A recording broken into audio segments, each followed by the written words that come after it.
Can you guys hear me? Why can't I hear nothing? I cannot hear.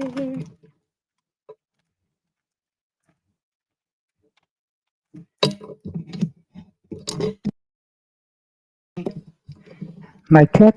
No? Why is this not? I'm flying.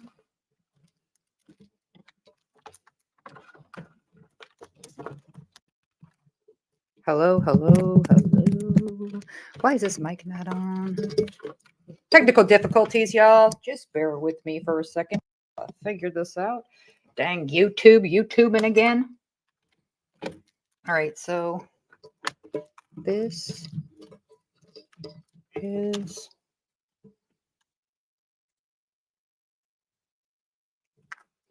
okay. Can you guys hear me? You can hear me. Why can't I hear anything? I got no snare in my headphones. Pull a little Eminem. Okay, so you could hear me, but you're probably hearing me from the laptop. That's what I'm gonna guess. Let me try.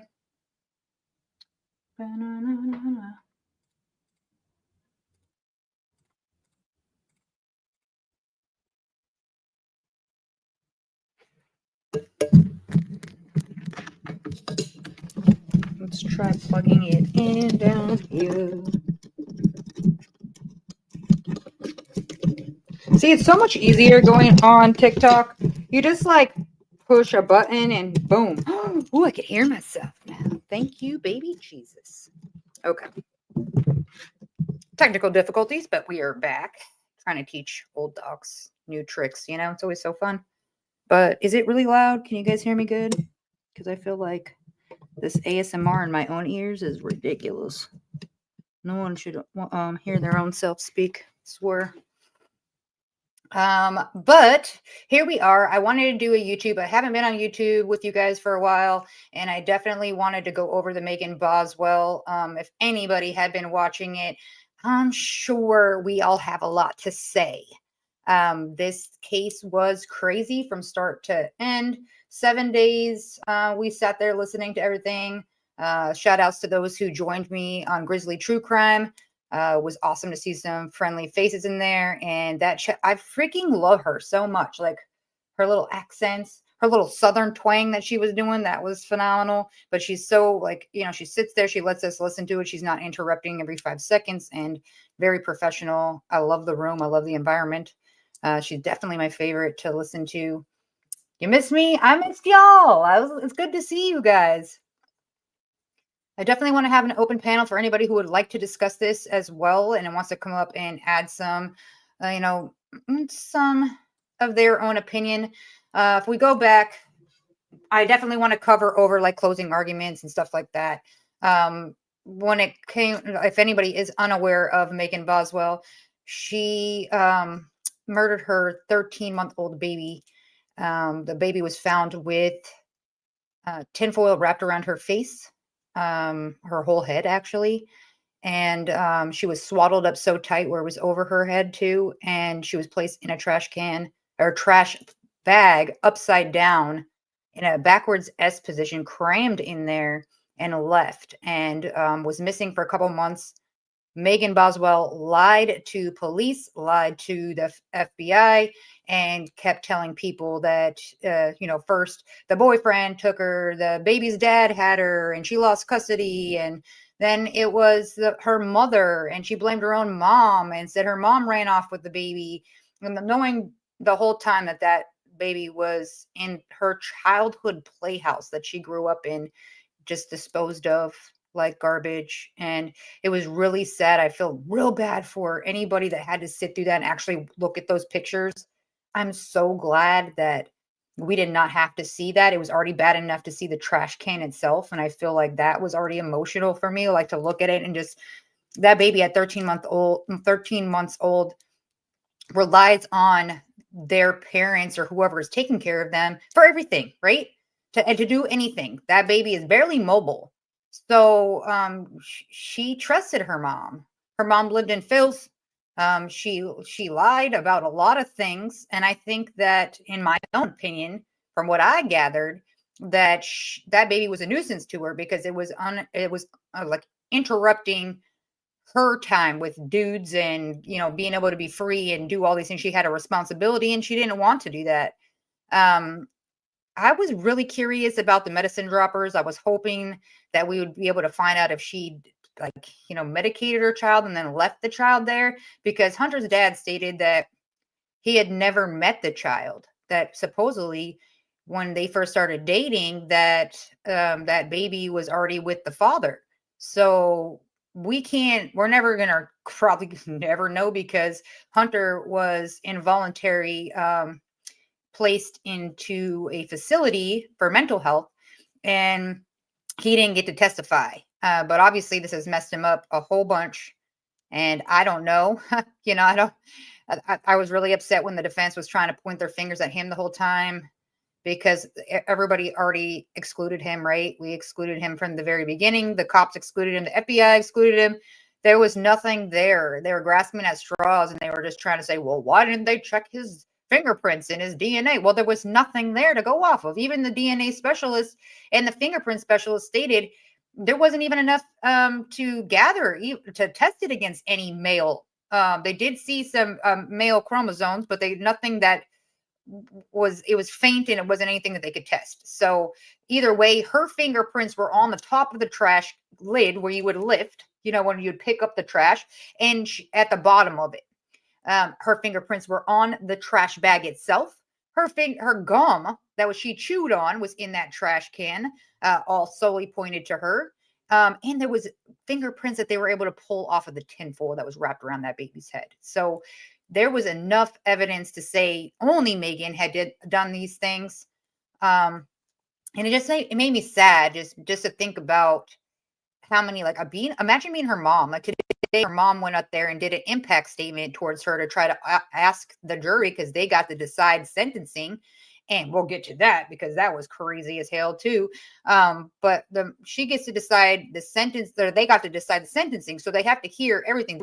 She was charged with 20 counts of multiple different things, but it ended up getting dropped down to 19, and she was guilty on all of them. But the mom got on the stand, and we had been wanting to wait to hear what the mom said.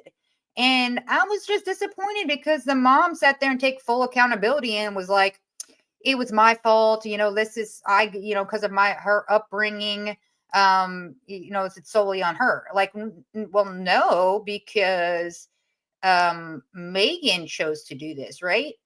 And let's get to that, because another serious thing that really upsets me, coming from somebody who is been an SA victim myself, they didn't use that as her defense. They never brought that up into the trial for the whole 7 days. But after, when we were waiting for the sentencing, magically they throw that out there of, grape. And it's like, okay, now you want to use that, but I'm sorry, but I'm not out here unaliving people. Like, I had went through crazy stuff in my lifetime, and I also have not taken somebody's life, especially my own child. So that is just, to me, just an easy scapegoat to say something. Yeah, I'm sure you have trauma. I'm sure that it affected you, but you were going to the aquarium, you were going to Margaritaville, there was a lot of things that you were doing, knowing that your child was in that trash can, and you were smiling along and having the time of your life, not factoring that in until now it's a problem. And it, oh God, it really makes my blood boil to, like, think about it. What'd you say? I'm on the treadmill tapping. Y'all can do it. Krista, you're so funny. Cameraman taken into custody. That was crazy, right? So if anybody didn't see the trial today, the verdict, right? They came out, and the judge specifically stated that he didn't want any sound on when the jury was in there. He was not going to have anybody even hear the jury's voices. He was going to wait till they, presented what their findings were, and then he was going to go and address us all publicly and tell us what the charges were after the jury was removed from the courtroom, which he did. And it was, that part was fine. Got guilty all across the board. Now we have like a sentencing portion of it, right? Where we got to, find out what she's being sentenced with. And it was the jury's decision to make that. So they're giving them a whole rundown, and they're doing the impact statement. So this time is when the mother, the grandmother, the foster mom went up and tried to save this girl, saying, hey, let's give her some sort of parole, like a possibility. Either way, she's got to do, what is it? I think she's going to be 69 years old, even with parole. So, like, she's spending her life in there regardless. You make it out like what you're spending a majority of your life incarcerated. So, you know, but it was just crazy because after that, they were trying to, I guess it was the grandmother that was getting off the stand, and the cameraman pointed over in that direction and caught a couple of the jury members. Now, I don't know if you guys had sat through this trial at all, but the judge was not having the camera people at all. First, there was a flash, and then he was really upset about that and said, hey, no, I don't, no flashing up in here. Then after that, he'd already said, hey, you guys are zooming in too much on Megan, and there was, all of the defense had their tablets and everything else in front of them that you could clearly see, so you could overlook and see what they have on their screen. Like, why is there no privacy screens? I feel like that is, as an attorney, you should automatically have those on there, but who am I? But he had already warned them twice. Now, this time, when the camera caught that, immediately the cameras went down. We all were like, what's going on? And then we find out that the cameraman had shown some of the jury members. And because of that, this cameraman got arrested. They confiscated the camera. That was wild for me because I've seen a lot of different court cases in my days, and I've never once seen them arrest the cameraman. And they even stated March 7th is when this guy has he gets to go back into that courtroom and face the judge. Is he going to be incarcerated for the whole time? Do they give him bail? Like, does anybody know about that? Because this is a first time. I'm a first timer here. That was a little weird for me. And then the mom, after she does her impact statement for her daughter, she gets arrested on some warrant from 2024.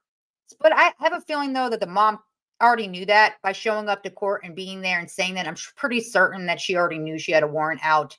The mom just cried the whole time. So I guess like mother, like daughter, maybe they'll get to bond a little bit before because it looks like she's going to remain there. So maybe she'll get to spend some time with mommy dearest. I don't know. But if if my child was trying to say I unalived my grandchild and I kidnapped my grandchild and did all these things and pointed at me, I know them conversations that I have with you are not going to be very nice. Because what? You're trying to state that that I took like the grandparent took the child, and then she wants to sit there and plead for her daughter's life, which I thought was like, wow, this family is pretty fucked up. Like I just don't. To me, my kid would have to she made her bed. She's going to have to lie in it. I'm going to support her. I'll be there for you. I'll drop some money in your commissary, but like, you're going to pay for your crimes. Like this baby does not get a second chance at life. She had the one chance and it was ruined, and she lived most of it in filth, which hurts my heart because there was good people in her corner. There was good people that was in her life that were willing to do things for her. Megan just chose to be very selfish, and here we are. What did you say? The judge actually called out the missing juror's name yesterday. So weird. Yeah, I thought that was weird too. You're right. That was a definite. This case has been weird from the very beginning. A lot of sidebars. I like the judge though. I thought the judge was very thorough. Definitely took his time, which I thought was like, wow, okay. And was like his facial expressions alone were killing me. Sarcasm says, this is the worst time for me. Fat girl needs to eat.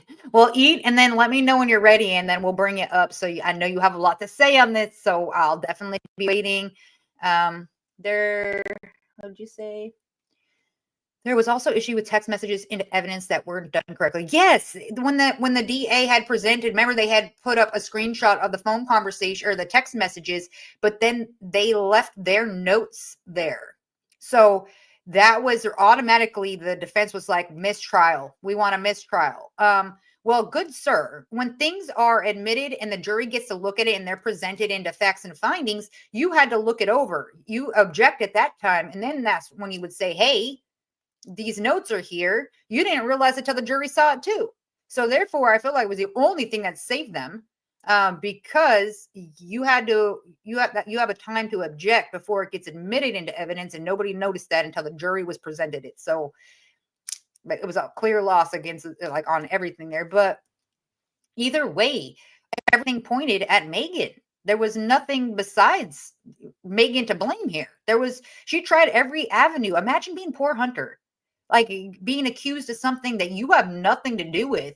They're calling you a baby killer, and you literally have never even met the child. I can only imagine what's going through, like what's been going on with that guy. Obviously, he is, you know, dealing with his mental now at a facility, and I kind of felt bad when his dad was up there. I don't know if you guys saw that too, but the dad was like, listen, none of us have seen this baby. Like, even reading his text messages when he was like sitting there, like he wasn't even responding her. A good old psycho over here was like, I'm going to come to your truck and sleep in it because I'm pregnant with your baby. And then come to find out she's not pregnant at all. He's not even responding when she's saying that. And I'm just going to get it right there with either way. Like, you have to wait till people respond. And then he was even weirded out because she changed her Facebook name to reflect his last name. And he's like, wait a second, change that back. Like, what are you doing? I thought it was weird. We all thought it was weird reading those messages. You could clearly tell that she was a stage 5 clinger and he wasn't trying to be involved. Even when she said, I need a ride to go look for my daughter, he said, well, what about your dad? Go ask your dad. Go ask somebody else to bring you. So from the whole thing together was insane to me, just because poor Hunter. You're like, I really feel bad. And then Ethan, how about Ethan? The whole time, were you guys equally as shocked as I was? We find out that Ethan wasn't even the baby's father. The whole time she's telling everybody, the parents are thinking that, the dad's thinking that, we're hearing everybody on the stand. Everybody's thinking that Ethan is the father. They do a DNA test because, of course, she blames Ethan for taking the child. And Ethan is in the military at the time. And they're like, they went to the barracks. They interrogated him. They did a search. They did everything. Hi, Patty. Hi, Kimberly. Thank y'all for joining. But they did a whole bunch of, what'd you say? You ate a burrito? Yeah, don't cram your face. You got to slowly eat, man. But yeah, like Ethan, when he took the stand, I felt bad for him because, they were dating in high school. He thought he was the father because of her. Then he started questioning it. He met the baby. Remember the one time that she just randomly shows up at a hotel and brings Evelyn with her for a couple days. And so he gets to spend time.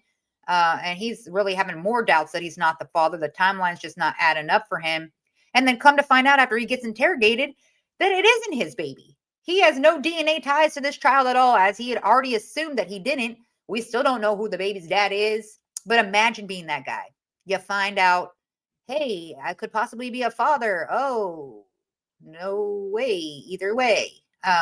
Because that's kind of crazy. The baby's no longer living. So I feel bad for anybody that ends up looking into, they did drop 2 names. I saw it on X. And I was like, do I go on a dive or do I just leave it alone? Because I kind of feel bad for whoever's involved. Because even when they do find out, then they're going to realize that they're never going to be able to have a relationship with that child. The child's gone. And man, I am hoping, guys, I messaged phone calls from prison. I'm trying to get some Megan Boswell calls. I'm very interested in listening to Megan with her mom. I want to hear those conversations the most, especially after she was incarcerated. Like I want to see what she's saying to good old daddy and everybody else on these recorded lines. I'm hoping that we can get those ones. So they're working on it for us. So as soon as if we get those calls, you best believe we're going to be playing them and reviewing them, because this case was like, I watched every dang second because I couldn't even stop, because it was just, I feel like the defense and the prosecution both did. The defense, I would never hire that guy. If you're in Tennessee area, I would never have him. But prosecution, I think they did a really good job. The DA did a really good job, except for the closing arguments. I thought that Wheel of Fortune analogy was really weird. Why would you use that? Like, this isn't a game. Okay, a child is no longer breathing, and we're over here. It's like the Wheel of Fortune. No, it's not. You probably should have planned that a little bit better. But she did come out very weak and then finish strong. I did think she did a great job on towards the end of it, wrapping it up. But yeah, I was like, where's she going with this? You're losing me here. And I'm just thankful that all 12 of those jury members came back and did the right thing and found her guilty across the board. Um, I can only imagine. Like, I'm hoping that we can get these calls because I'd love to hear the calls she's going to make after she got the, conviction. I'm sure those were a little insane. But did we ever find out who the real father was and why she had to keep it a secret? We did not. But you know what? Okay, this is just theory. I have no facts or proof about this, but they at the very end talked about her having some like grape happen, and that's when the grand or the foster mom got her while she was already pregnant. I mean, we heard that she had lice, she was infested, her hair was matted, she was underweight. There was a lot of things, but she was 17 at the time. So I'm wondering if it's quiet because that could be a possibility. That's speculation, guys. I'm just speculating. I have no idea because she also had like 3 or 4 boyfriends in between that time. Hunter. What was the other guys? Caleb, Ethan. God knows who else. But those were the one. There was already 3 up in there in that short period of time. So I don't know. Will we ever know? I don't know. I'm sure everybody's going to be digging and trying to look into it, but until somebody steps forward and then DNA proves it, we have nothing to really go off of. But let us. Is there anybody else in this room besides sarcasm? Because I know she's going to want to talk. Is there anybody else that does want to come up on the panel? You guys are more than welcome. Please just let me know. Right now, I'm going to try to pull up the closing arguments. And I was trying to get organized today, but then I ended up having to stay and work some overtime forcefully. And then I came right here to see y'all beautiful folks because this is already I'm already been having trouble sleeping because this case has been really in my brain. Anytime that there's children involved, it's already crazy for me. And what'd you say? What was her mom arrested for? It just it said that she had a warrant out from something that happened in 2024. I'm assuming the mom already knew what it was for. You could probably find that information. I'm sure it's public knowledge now because it's probably everywhere. So you probably could find that. I feel like the mom was already messed up. Remember, she talked about being on opioids her whole entire life with the children. And now she's saying she found God and she's changing her life. However, but I really can't stand when people try to use she had a rough life. She had a lot of good people in her corner. She also had a lot of people that were willing to help her. She also had people that would have taken that baby if she needed a break. And there's a lot of things that are involved. Yes, you could have a rough life, but I know a lot of people that have been through some crazy stuff, including myself. And here we are, not breaking laws. So it's hard for me to listen to that and be like, oh, she had a rough life, so that's the reason why she did all these things to her child, And then we saw what the mom was living in. Her freaking trailer was filth. It was disgusting. They should have just it was non-livable, and she was having her baby up in there. So that to me, girl.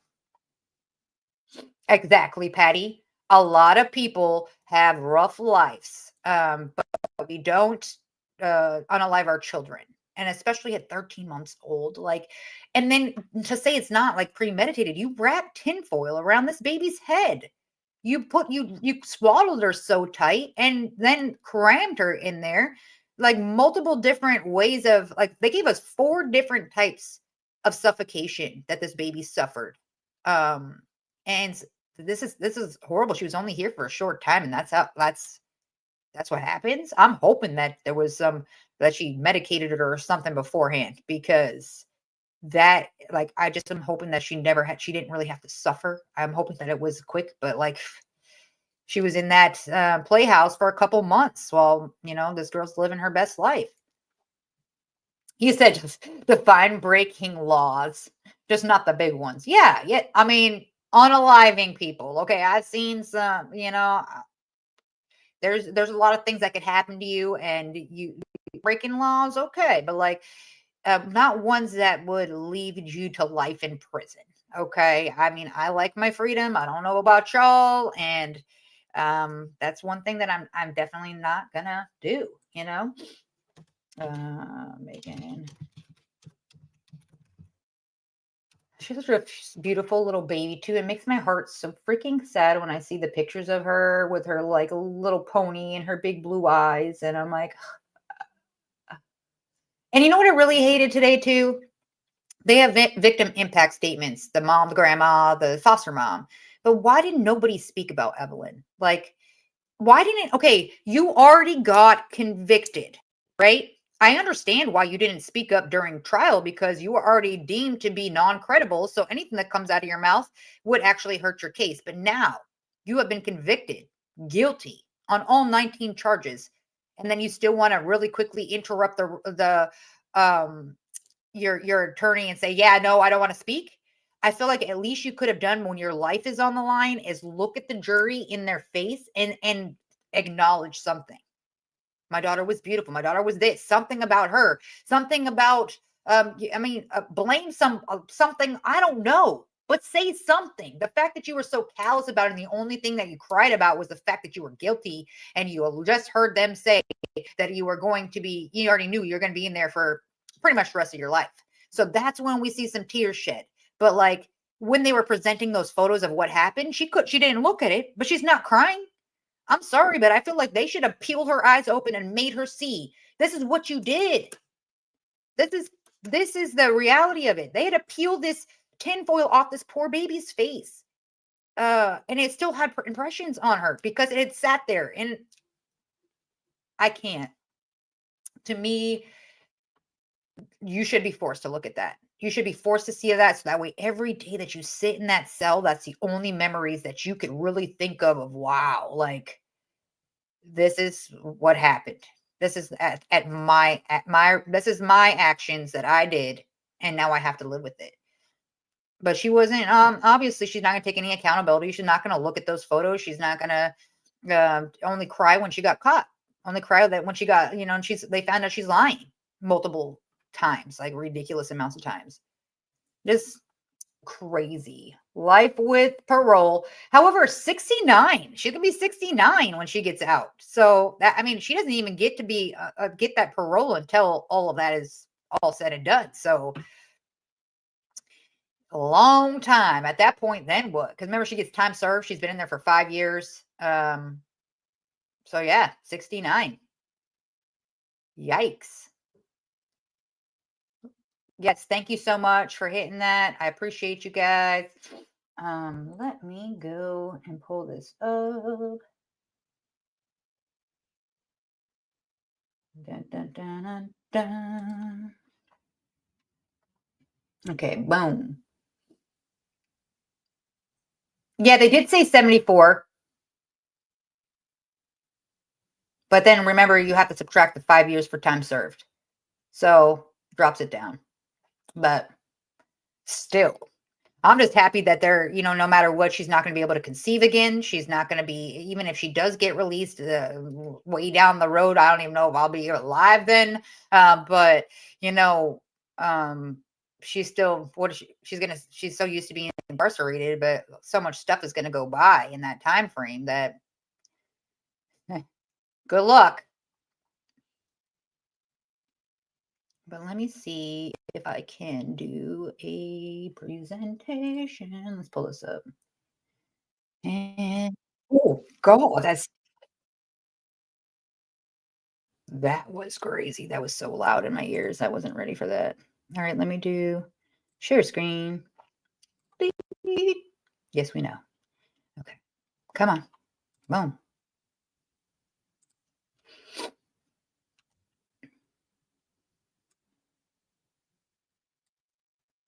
I still don't know how to like make it so pretty. So you guys get to watch it like this. I'm not on Grizzly True Crimes expertise level yet. I don't know how she does it. I'm learning as I go, and I'm just gonna learn because I like how she has the whole thing without all the crap around it like I have, and she's just right here on the screen in the corner. I would love that, but I ain't there yet. Still a baby. But I want you guys to hear the closing. Thank you. So we've finally reached the point in trial for closing arguments. And what this essentially means is it's an opportunity for the state of Tennessee to go through, talk about the evidence a little bit, reflect on some of the witnesses, because it's been a pretty long, almost 2 weeks. The state will go first, then one of the defense attorneys will have an opportunity to go, then the state will go again. And Matt, I'll talk a little more about that in a second, but that's because the state carries the burden of proof. So I think each of you should have a jury instruction pamphlet in front of you. I'm going to ask you if you flip to page number 6. It covers the burden of proof. And it seems like it's a common misnomer for the burden of proof to appear to be higher than it actually is for the state of Tennessee. And don't get me wrong, it is a high burden, and we gladly carry that burden every step of the way. But when you read about reasonable doubt, and that, of course, the burden never shifts to the defense. The burden is always on the state of Tennessee. It is a burden. It's not absolute certainty. It does not require you to say, I don't know 100% what happened. That is not what is required by the law. It is not absolute certainty. It's essentially, can you go to bed and let your mind rest easy? Can you, actually, I'm going to do one other thing real quick. What I'm asking you to do is essentially use your own common sense. That's one of the most important things. Here she goes. Okay. And I'm going to give an example of what I mean by this, if I can.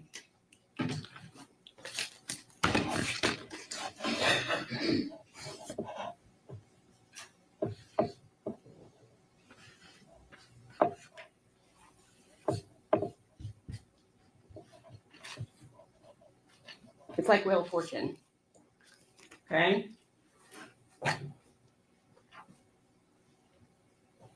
My handwriting's not the best, though. But you get the idea here. It's like Wheel of Fortune.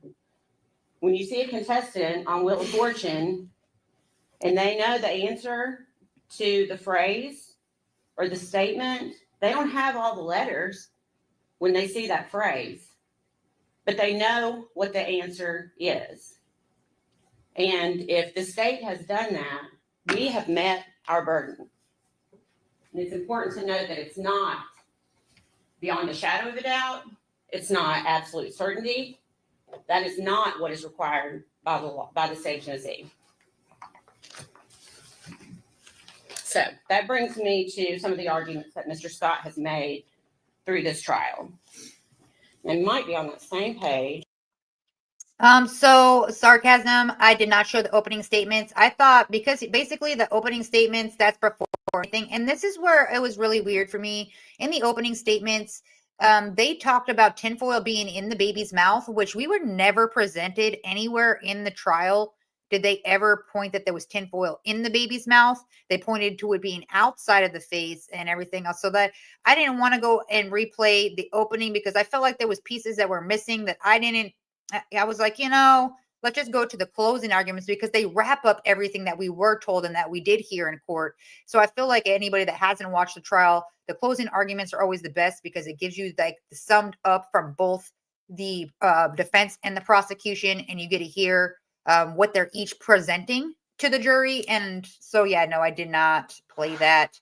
I wasn't going to relive that because I'm like, I went and watched it again today and I was like, I don't want to pull that back up again because there was pieces that did not get, nobody talked about it after that one time. And she opened it up. She opened it up with that, like, kind of wanted to hear more about the tinfoil mouth. How did we see that? Is that true? Why did nobody else talk about it? Why did the medical examiner not talk about it?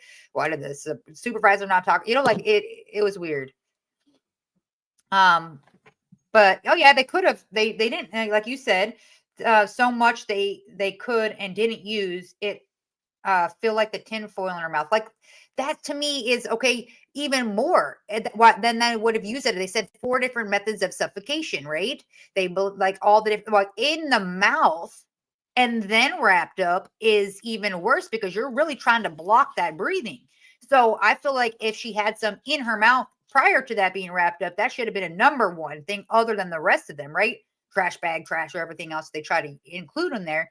That tinfoil blocking her airway would have been huge. So I feel like that would have been something that they should have presented if that was the case. I'm not sure what happened there, but I mean, we didn't forget. It was just weird. You hear Debbie walking around. Probably should have written. Where's Dad? Where's Dad?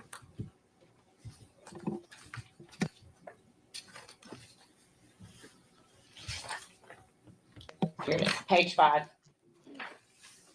In your instructions, in the second paragraph, it states, statements, arguments, and remarks of counsel are intended to help you in understanding the evidence and applying the law, but they are not evidence. And I beg you to remember that. When Mr. Scott gets back up and makes his arguments, remember that. The things that come out of his mouth and that came out of his mouth during trial, that is not the evidence. He tried to get you to speculate on so many things during this trial. He wanted to throw out strange theories with aluminum foil. He wanted to throw out a term that doesn't even matter anymore, SIDS. That came from his mouth, not either of the doctors, but from Mr. Scott. He's asking you to speculate. That is not evidence. I beg you to only think about the items that were put into evidence, the photographs, the recordings, and what came from the witness stand. There was fingerprints on the foil. They were good freeze on the judge like that. There was fingerprints of hers found partials. So that's what that between that and the trash bag itself. And then the lid, like where you would pick up the trash can, there was fingerprints from Megan on that as well. And the bottom of the trash can, which you would be lifting with. So yeah, they had enough to show that Megan had touched everything in there.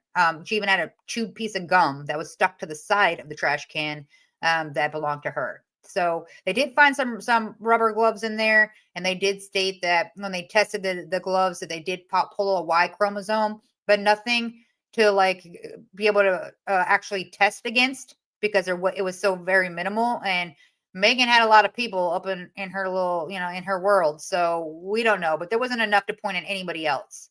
So that's all we could go off of is basically the facts and findings of, hey, this is the only these are the only fingerprints that we found.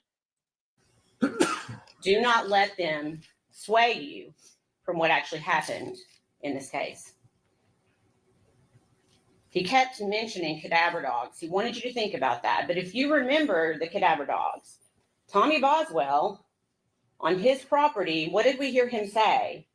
The cadaver dogs didn't even go up there by the playhouse. He wants you to believe maybe the body wasn't there at that time. He's trying to throw you off, but he didn't show anything. There's no proof. There's no evidence. Now this. Never have I, like in the closing arguments is never do I see somebody object to the closing argument, because you know what, anybody can say whatever, opening statements, closing statements, you're basing it on the facts that were provided, and you could add a little bit of commentary in there, but like you're objecting to like factual information that she's putting out there. Like I don't understand why that happened, and it was a little bit crazy for me. I was like, where's the defense going with this? That's crazy. Why are we doing that? But yeah, I don't know if you guys saw that and thought it was really weird. But yeah, exactly. Kimberly, they stated in the gloves, somebody who was manufacturing them could have touched the gloves. just special, even with clothing. If you have a family, like I have a family of 5. So when I wash my clothing, the chances are that there's going to be DNA for all of us in there because we share that washer and we all put our clothes in there and they all live underneath the household. So there's multiple chances, like she's got multiple people coming into her living space, that she can have. There could be transfers. There could be transfer from the manufacturer. There's a lot of different things, but there wasn't enough to test. Besides Megan's were very clear. Besides the partial that they were able to pull off the crinkled tinfoil because it was crinkled, so they couldn't get the full, but they got enough to determine that it was Megan's. But yeah, I thought that was really crazy when they broke it down where the manufacturing plants could also touch the gloves before, while they're packaging it up, and that could have their DNA on the glove. So that's kind of crazy. Let me see if we could fast forward just a smidge because I don't want to do the sidebar. There's no piece of evidence about cadaver dogs. And Mr. Scott said in his opening statement, humans make mistakes. Do you remember that? Dogs also can make mistakes. And if you remember, Agent Fraley and Agent Gratz, both with the TBI, what did they say? They didn't smell anything in that playhouse until they lifted the black bag, and immediately the smell of decomposition hit them. I submit to you, cadaver dogs, what do they work off of? The smell of decomposition. Don't let that fool you. Mr. Scott also talked a lot about Hunter Wood. We heard a lot about Mr. Wood in this trial. Again, did we hear any witness from the witness stand that ever saw Evelyn with Hunter Wood? There wasn't a witness that ever saw Evelyn with Hunter Wood. And if you remember the text messages that we saw yesterday from essentially Hunter's own mouth, it's pretty clear that he's yet another victim of Megan Boswell. She was feeding him the same lines that she was feeding every other person in this case.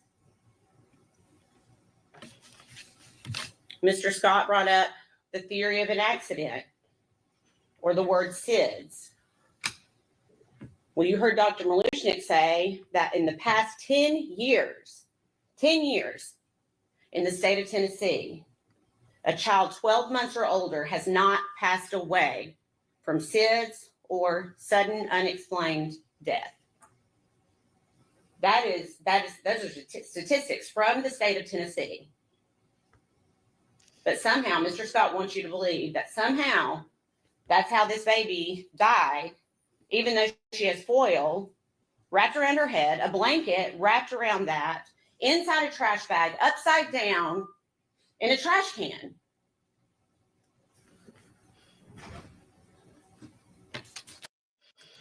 I'd be curious to find out globally, in the U.S., how many babies over the age of 12 months have passed away from SIDS. That's if Tennessee's got 0, I'm kind of wondering if most, like, is other states on that same level. It'd be kind of interesting to know the stats of that, so that way you're like, hey, this is like almost impossible to happen. Because what?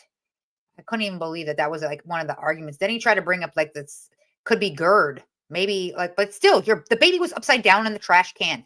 Okay. He was really trying to prove, the defense was really trying to prove that, how do you know that the baby wasn't already not living before it was placed in the trash can?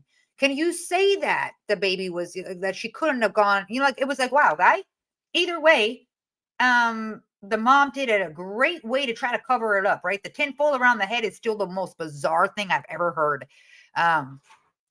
I really was hoping that they would have pulled a Google search for us. They did do searches on the Facebook, but I was hoping that we would have like some, because she had shared phones, right? She didn't really have her own phone. She was using Facebook most of the time and to talk to people, and she really was using a shared phone. So I wanted to see Google searches to see if she like looked, because what was the freaking point of the tinfoil?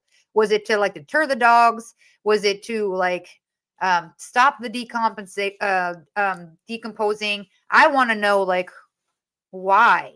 And then obviously, like, if the baby was still living, why would you do all that? that was the whole point of it. Like, there's no way that that baby would have been put in there like that unless she was still alive, because there'd be no reason. Wouldn't you wrap like the whole body up, not just the head? I got questions that we're never going to get the answers to, because like they only got to present what they got to present. And they obviously got the conviction. So a little wild.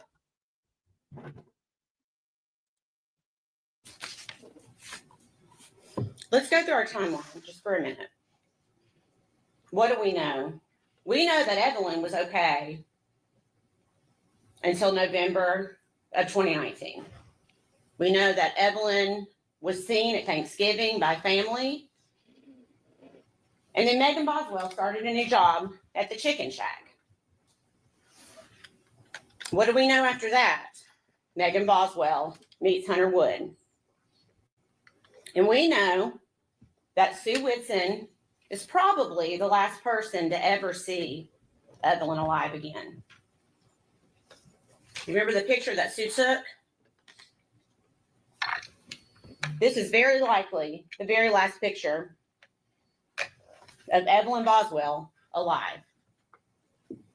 Not taken by Megan Boswell, but taken by the babysitter. Sue Whitson testified that the last time she babysat was the end of November, early December, which just so happened to coincide with when Megan Boswell met Hunter Wood, a guy that she was hoping might change her life. But Evelyn was in the way. What did we hear? Do you remember Megan's friend, Maddie Broom? We heard a little bit about her. Her brother, Stephen Lawrence, tried to help Megan. She drove her to a few of the interviews. And if you remember, Megan was apartment shopping on December 8th. And on that date, Evelyn was not with her. And so Stephen asked her later, after it's been reported that Evelyn's missing, he says, was Evelyn gone by then? And what did Megan say? Yes, Evelyn was gone by then. So that takes our window from December 3rd, essentially when Megan Boswell started working at the Chicken Shack, to December 8th. Evelyn Boswell's 12-month well visit. Do you remember that? Scheduled for December 5th. Krista, that's because she was with the babysitter. The babysitter said that she would come. If you guys didn't hear her during her testimony, she stated that the baby would often come dirty. The clothes were stained and dirty. Her face was dirty. She'd have to give her a bath. She had an extreme diaper rash. And she was teething, so that could be a factor as well. Let's just be a little bit, devil's advocate, but let's be real. Kids get dirty, sure, but like every single time that the babysitter gets the child that's dirty and to the point of needing a bath and stinks visibly, like she said, the visibly and smells of urine every time. We saw the friend that came on the stand and said she didn't buckle her kid up in the back. Like even the girl didn't even have children, and she was worried about how the child was buckled in the back seat. And another friend came forward and stated that she could smell the child smelling like urine from across the table while they were out to eat. So it was very clear that somewhere along the line, Megan just stopped doing those things and caring for herself, her child. But she was having no problem trying to go after Hunter, and doing all these things. Like, who does this to their baby and then goes to the aquarium? Like, don't you think Evelyn would want to go to the aquarium? Like, how could you even be at the aquarium looking at all these families with their children, looking at these like aquatic animals, and you're over here smiling like you're like nothing's ever happened? I feel guilty when I go on trips, and I was on a work conference trip, and the whole time I'm like, my kid would love this. Like my kid would really like this. This would have been fun. We got to come back here because I know she would have. The whole time I'm feeling guilty and I'm on a work trip. So I couldn't imagine going to an aquarium and not bringing my kid. Even my kids now as teenagers, like if I wouldn't go and do that kind of thing without bringing them, that it's just something that they'd want to do. So it's like, why, I have all the questions. Yeah, mom guilt is real, for real. Megan doesn't call and cancel. She just no-shows. And Casey Saltz, the receptionist there, had to reach out and ask Megan, and Megan gave some excuse. I can't remember what it was, as to why she couldn't bring her. So they rescheduled for the next day. Did Megan show up with Evelyn the next day? No, she didn't. I submit to you, that's because Evelyn was already gone at that point. Casey texts Megan again, and Megan has yet another excuse. The appointment's rescheduled one more time for December 11th, and conveniently, Megan then says, "Oh, I've decided to change pediatricians." And as we can all imagine, when you change pediatricians, we all know that children have vaccine records and all of the things that come with being, especially that first 12 months of life. They've got a lot of appointments and a lot of vaccinations. So it'd be really, really important to transfer that information to the new pediatrician. Did Megan Boswell do that? No, she didn't. They never got a request from another pediatrician. That was just another line that Megan Boswell told to start trying, I say trying, to cover her tracks. And then what about the part two where she messaged the babysitter and tells the babysitter that she's no longer needed anymore? Like, been watching your baby the whole time, and then out the blue, you're like, you know what? I'm no longer going to need you. What? Like, did you find somebody else? Are you moving? What's going on? I mean, that's automatically a red flag. You know, like 100%. I'd be like, what do you mean? You don't need me. You need me every single day, but now all of a sudden you don't. Especially that lady, because Megan wasn't paying her. She was late with her payments. The lady had to harass her to get paid.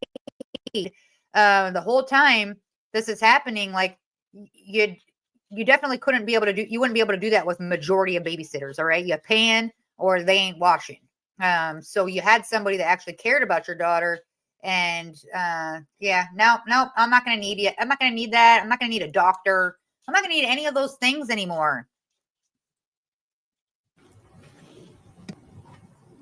We also know that on December 7th, you saw a text message yesterday from a girl named Haley Marie. And that is the very first time that Megan tells the story her dad has her. December 7th. Keep in mind, Sue Whitson saw Evelyn alive for the last time. And then Megan just stopped showing up. And then by December 7th, she's concocted her plan. And it really explains why so much time goes by. Because I know that's a question we have all had.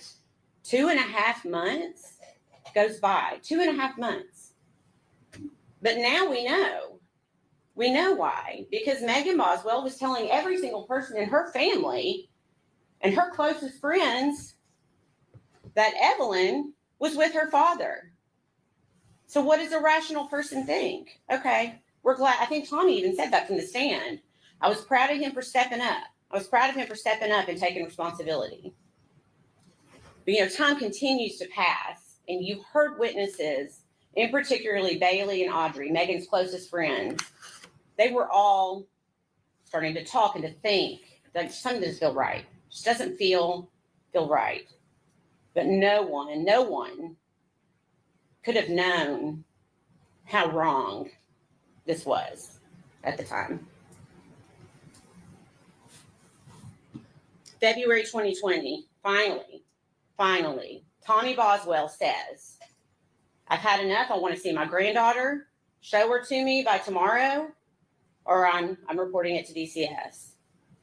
Well, Megan couldn't do that. Megan knew she couldn't do that because she knew where Evelyn was. We all know where Evelyn was. And so Megan did not produce Evelyn that day, and Tommy finally gets the ball rolling on trying to find this little girl. And they first show up at Hunter Wood's house on the lake in a nice neighborhood, and Megan Boswell's there, but there's no baby. There's no Evelyn. And you remember, the only thing Megan, you remember James Lewis from DCS, the only thing Megan was really able to show was this box from Hunter's bedroom. And you remember what Megan called that box? A memory box. Now, why would you call something a memory box if you are alleging that your child is still alive? This is all Megan Boswell had of Evelyn in that house that she was trying to show DCS that Evelyn was living in. She couldn't show him diapers. She couldn't show him a pack and play. She showed him one outfit that she held up on a hanger, not an outfit that Evelyn had ever worn. There was no evidence that a child had ever been in that house.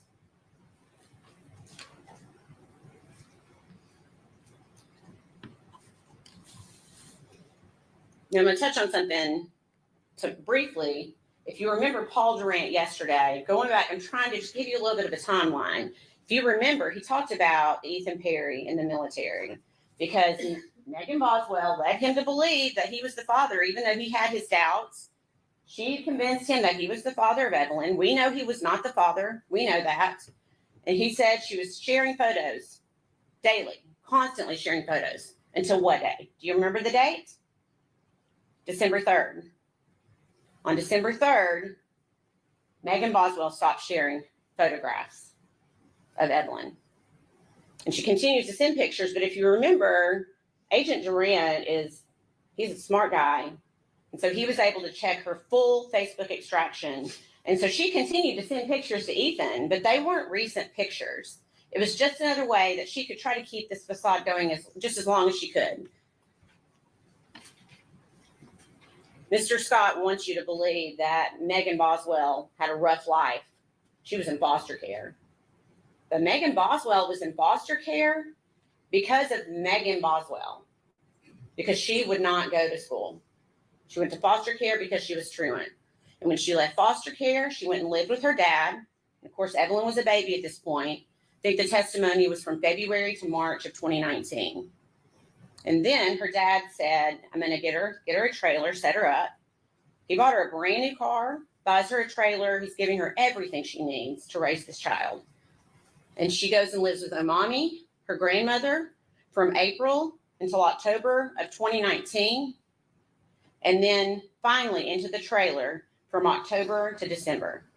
I think it's fair to say that she did not live in that trailer with Evelyn for very long.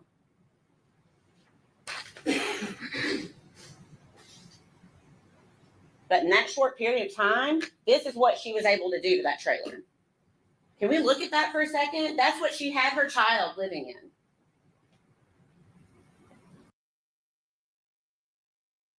This is this is gross. Like, this is no baby should be living in that in general. It was really, when I'm looking at, like, when they showed those pictures, I was like, but this baby would be barely crawling around and trying to walk around furniture. Like, how? I'm just gonna hope, because I'm not speculating. I wasn't there all the time. I'm just hoping that the baby was mostly with other people, and not stuck in that. But remember, she said she celebrated her daughter's first birthday at that trailer. What? Like, where? In between the trash piles? Like, this poor baby was in an unhealthy, like, look at that. She said between like a 3-month period. By the time the dad got her that trailer and she was living there alone with the baby, that was 3 months, and 3 months is what the outcome of it looks like. And thank God the rest of the time she was living with people, and obviously I'm sure they're not as filthy, or else that would have been probably brought up. Who knows? I don't live in their household. But I also wanted to touch point on one part where she was stating that Megan Boswell was put into foster care because of herself. Okay, granted, she wasn't going to school or anything, but let's rewind it back. Okay, mom and dad have a huge rap sheet. They've been in and out for narcotics, and dad had some abuse charges, and there was a bunch of things going on in that family. They got the dad and mom separated, then they went back together, and they separated for good. So she literally went through, like, and she's the oldest of all those kids. So yeah, I think that she didn't have an easy life. Okay, I don't think that, like, when she tried to point in, hey, Megan did this, and it's all because of Megan. Granted, yeah, she didn't go to school, and that's why DCS stepped in. But I think they probably should have been involved a lot sooner. And unfortunately, that's where our system is so flawed, that we wait until something terrible happens before they're like, oh, look at, this was her life. Well, yeah, you probably should automatically look into people when their parents get picked up for like opioid addiction and they get arrested. You should probably look at the children in the household because they're around that. So imagine what the kind of environment that they're around, the people that's around them, and what's going on. You can't change it. However, I don't want to be so closed off and say, hey, Megan had a great life and she's the reason why she got in trouble, and got put into foster care is because she was truant from school. No, there was multiple factors. Okay. And that part was like, I see what she was trying to do. However, I wish there would have been, a little bit more. The family did have some troubles, and that was very clear to see. That was presented in court. The fact that when the foster care mom said she took in Megan at the age of 17, riddled with lice. It took her a bunch of appointments, and she had to do everything to get clear up the matted, knotted mess that she had going on at 17 years old, malnourished and all that. So yes, she's 17, but I mean, she's a product of her environment, right? Someone raises you and you're in this environment. This is a normal for you. So I just try to like to be the devil's advocate here. She's definitely guilty as hell, and she's where she's going to need to be. And I'm glad that they gave her all those charges. But I do want to play fair on that part of like, let's throw some sort of shade back at the family because it's very well documented. You disagree, sarcasm? I would just like say that there was more factors than just her being truant. I would say that there's more that they definitely could have, I feel like the defense could have used a little bit more in that circumstance. They lightly touched on it, but like, they waited until the very end to drop that she was an SA victim. That wasn't something that they had talked about prior. Why did they wait until closing arguments or like the very end to talk about that? I just don't find that. There was a lot of things that they could have done better. The defense really did a shit job, if you ask me. Beam you up? I'll definitely beam you up. Let me get that link for you. If that's not neglect, she does this in 2 months. Ladies and gentlemen, I beg you to look at these pictures when you go back in the jury room. That, in 2 months, is what the defendant was able to do to the home her dad provided for her and her child. And within 2 months, Evelyn was dead. All right, I'm going to add this link in here. If anybody else wants to come up in here, you definitely can. And just keep it respectful. And yeah, anybody can come up if they want to. I'm going to throw the link in the chat. You could join from your own phone. You don't have to be on camera. There is an option when you join to put a background so you don't have to show your face if you don't want to be on camera. So that is an option. If you when you log into it, it's going to ask you that. So just so you're aware, if you've never done this before.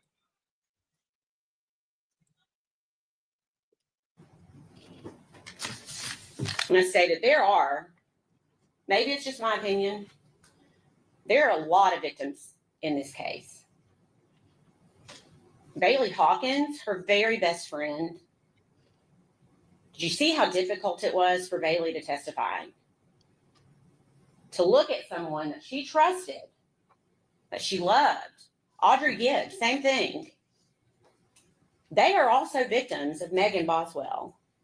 And they will also suffer for the rest of their lives because of what Megan Boswell, the web that she created for them all to get caught in.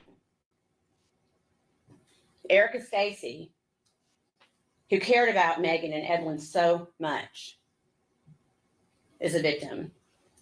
Gail Kite, the foster mother, she's a victim. Ethan Perry, who's serving his country, doing absolutely nothing other than his job, gets pulled up into Megan Boswell's web because Megan Boswell is only worried about Megan Boswell. That's true. And I'll submit to you that Hunter Wood, the person that they would like to blame somehow, is also a victim of Megan Boswell. Can we pause for just a minute? Yeah. She's Not stop. Okay. Yep. Okay. So with this link, I can't see the chat. the YouTube chat, which is fine. Just I You know should that go I was to the chat answering. in the I'm StreamYard. sorry. You're in StreamYard, right? Yeah, and The chat's there in the StreamYard. it's not. So let me see. I will look in a moment, but there's just something that I want to touch on right here, specifically because she's talking about Hunter, and I have seen. I don't know if you saw my very long chapter in Discord about how I feel about, because everybody's like, oh, it's so convenient that he's in a mental facility. It's not fucking convenient when you are involuntarily committed. Now, this man got wrapped up with a psycho woman who I believe unalived her baby prior to even like getting his attention. And then you're blamed for that and called a baby schmurderer. And then you have to deal with that. Then you have to deal with the fact that his father's business started receiving horrible phone calls. I'm pretty sure that Hunter received hate mail and death threats and all of the things. And then the father lost his business. And at some point in the last 5 years, Hunter lost his brother as well. He died. So for somebody in their early 20s, that is a lot. Honey, I'm 49. I am dealing with so much. So to know that this kid, and yeah, I'm going to call him a kid because I believe that he was younger than my daughter at the time, who just turned 25, dealing with all of the things, and the chain of events just kept going for him, you know? So no, it wasn't convenient for him, for someone to involuntarily commit him. He was cleared of everything. Yes, he denied the request for his DNA. I would too. You have to get a subpoena for my DNA because you're not putting my DNA in a database without a subpoena. Not going to happen. Yeah, well, I plus, think that plus I don't think that like getting the DNA from him, it wouldn't even have mattered because we heard from them all say that there wasn't enough DNA from anybody, like from anybody else besides her that they could have tested against, regardless of who it was. Megan's was the only one that they were able to definitively say they found. It wasn't just besides that little small the kid handprint that was like on the trash, which we don't know right. where that came from, you know? Yeah. Well, then, as since we're talking about the DNA, so I don't know how many of you have worn latex gloves, but they make my hands sweat. So when they are worn, I know for a fact my DNA is all up inside of that glove because my hands sweat.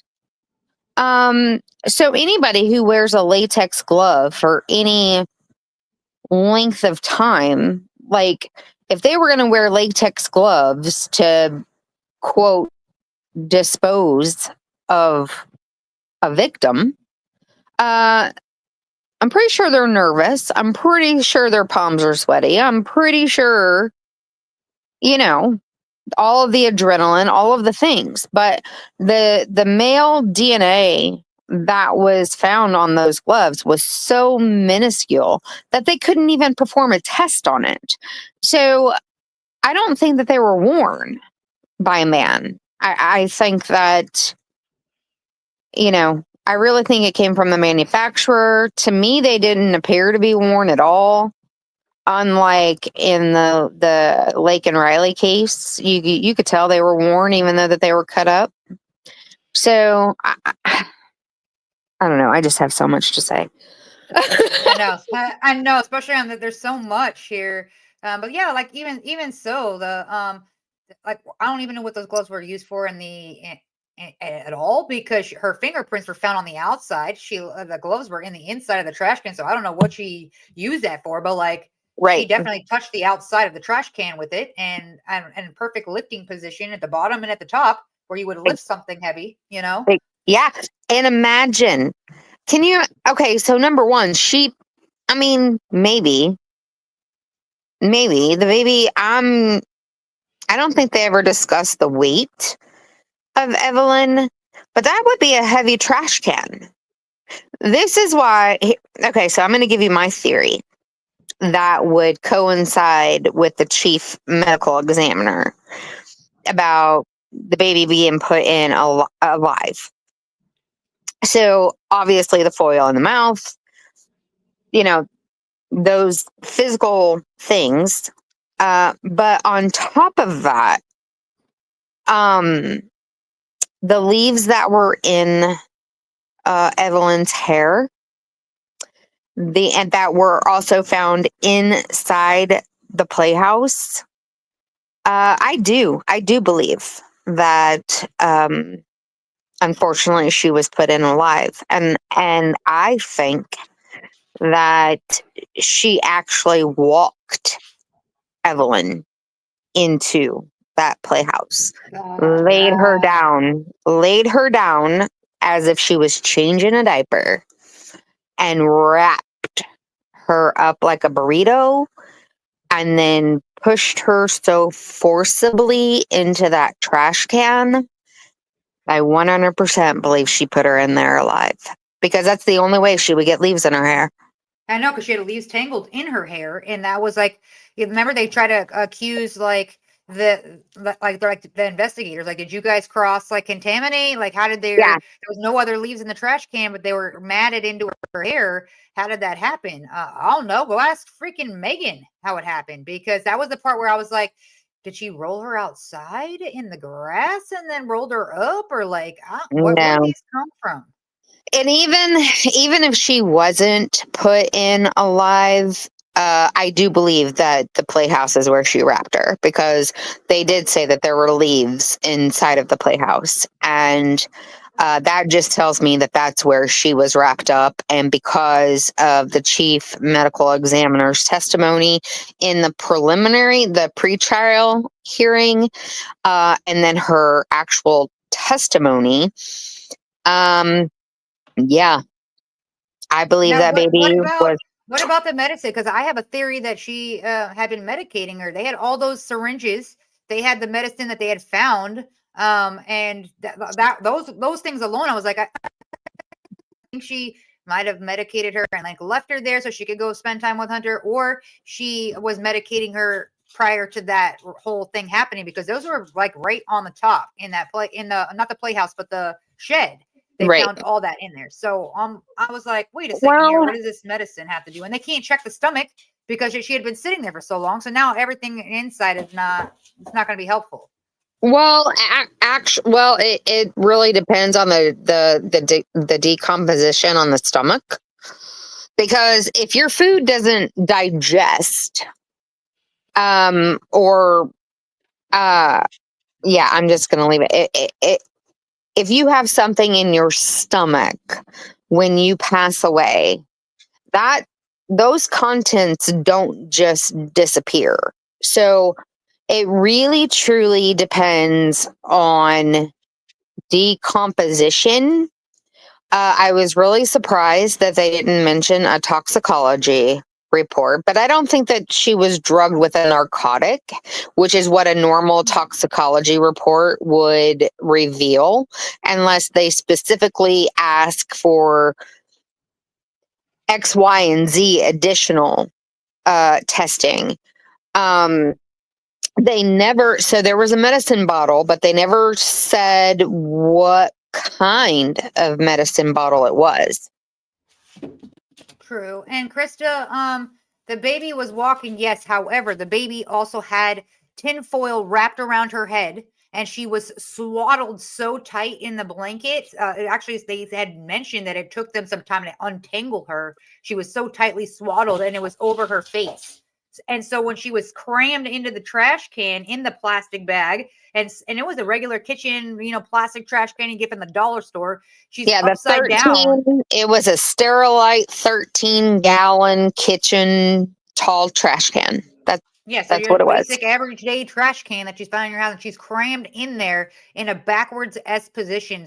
And they said she was shoved so hard down that even that tinfoil left the impressions on the baby's face. They had to carefully take it off because it was, after sitting there for so while, she's starting to decompose, and it's sticking to the tinfoil. It was the most traumatic thing to have to listen to, let alone I could only imagine the jury. I'm so thankful that we didn't have to see those photos because my stomach would not be able to handle that for such a small, beautiful little baby. I choose to remember her how they showed us those beautiful pictures. Yes. I don't want to see, that was already bad enough just to see the trash can when they pulled that open in court and you got to just visibly see the trash can. I was like, oh, I'm going to throw up. Like it just hurt my whole soul. Yeah, and not to so I'm going to add on to that. Just so people who haven't watched this trial, I want to be really specific of how horrific this was. So they keep saying she was in a reverse S, but when the I believe it was both medical examiners testified. Actually, it was the chief. It was a chief medical examiner. She was bent so far backwards that her head was at the level of her bottom. So imagine a really tight backwards S, because that is what gets me. She was so physically deformed from being so forcibly pushed into this trash can inside of a trash bag that already had trash in it, and then piled more trash on top of it. That's how horrific this is. This bitch does not deserve parole at any age. I'm just saying, I'm angry. Okay, I'm calm now. There's my soapbox. No, but I agree with you. I really, it's hard for me. Like, I'm like one of those people where it's like, it has to be really extreme to get the DP for me. Because I do believe that people should have to live with it. And honestly, it costs us more to put them to the DP than it does to have them. Either way, we're paying a crazy Oh, amount of I money to agree. incarcerate these. But it's like, in this case, I definitely, you have to be a horrid, monster of a person to do this to a small little baby. 13 months old, that baby is barely talking, like barely walking wasn't around, even 13. She wasn't even 13 months old. I mean, we're talking this was a week and a half, maybe 2 weeks after her first birthday. So she wasn't even 13 months old yet. She was 12 months, period. She was a little baby. That fucking onesie that they hung up. Oh, my heart. She was so tiny. And I just think about my grandson, and I'm just like, oh my God. Oh my God, I just can't.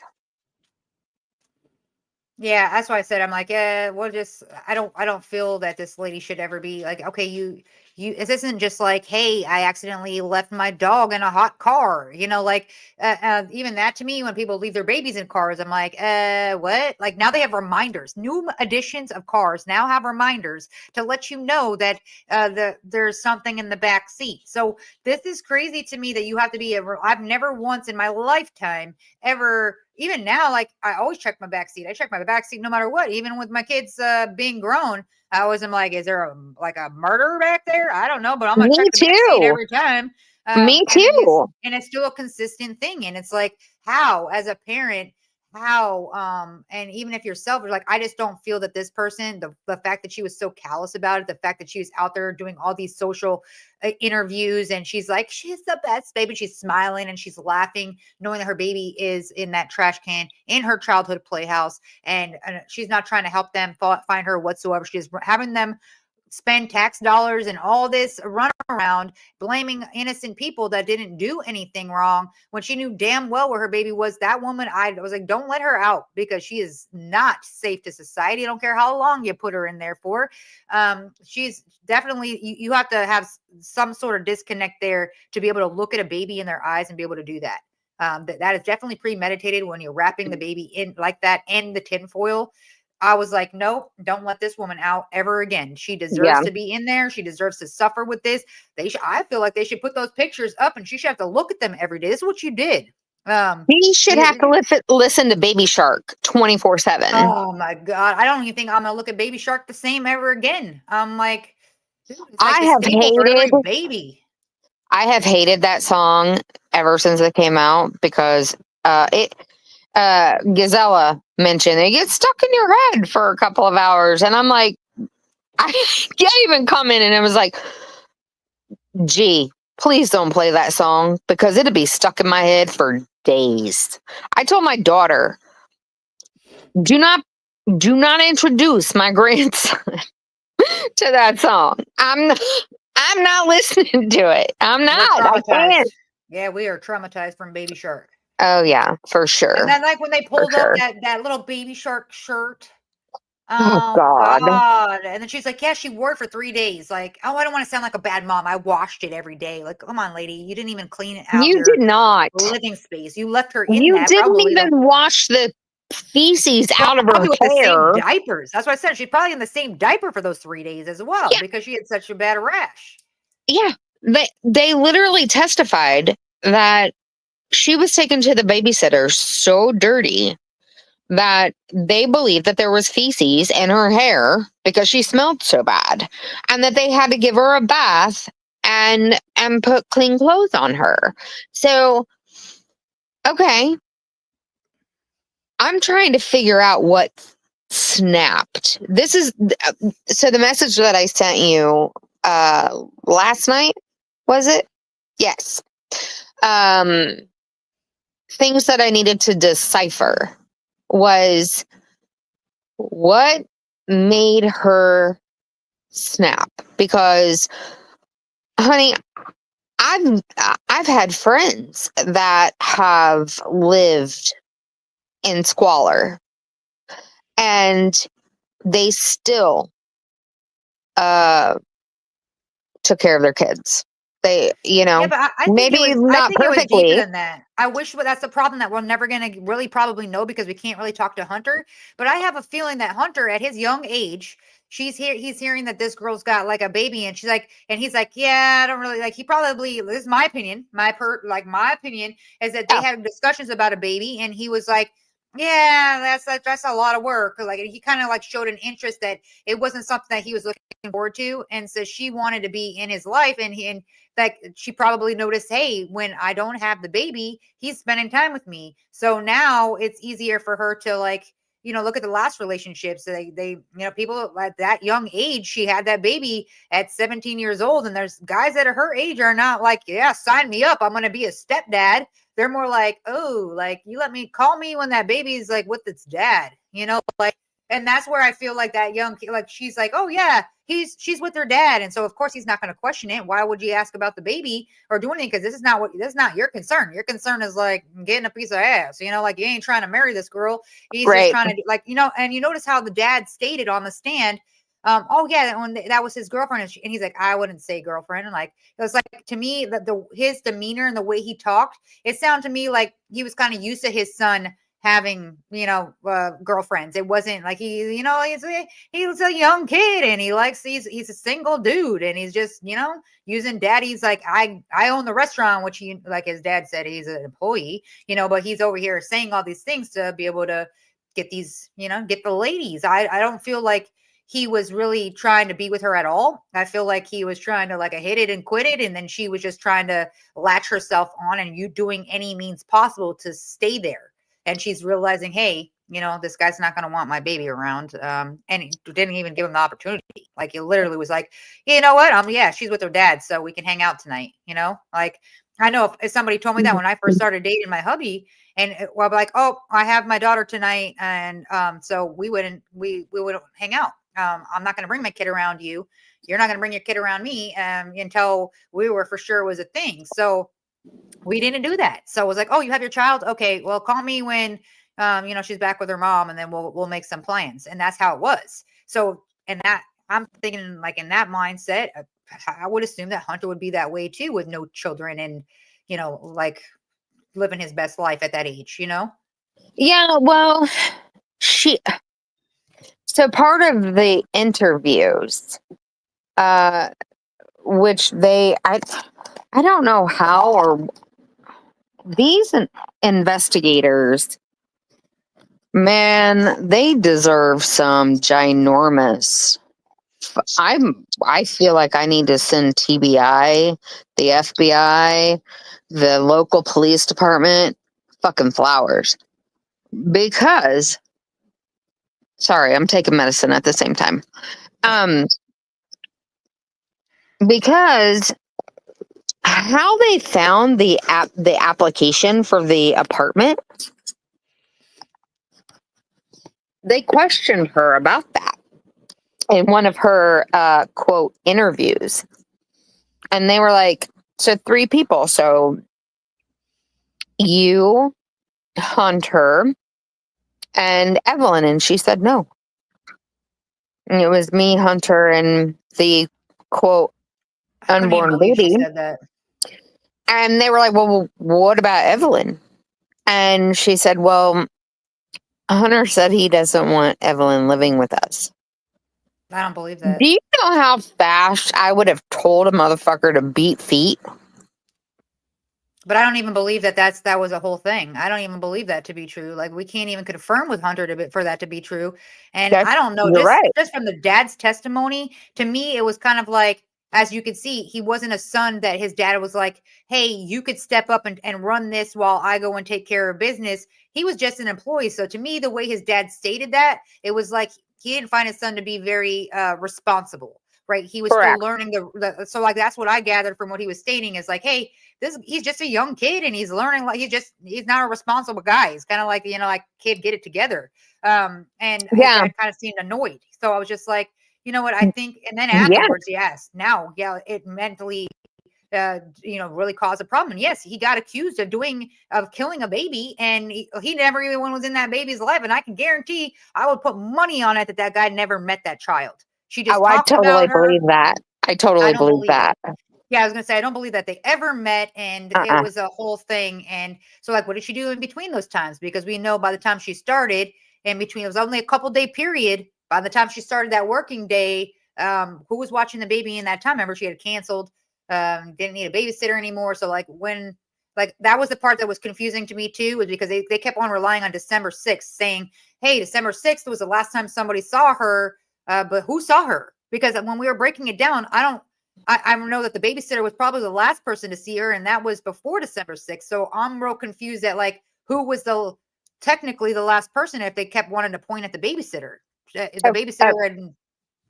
Okay, I have an answer for that. So I'm gonna backtrack a little bit. When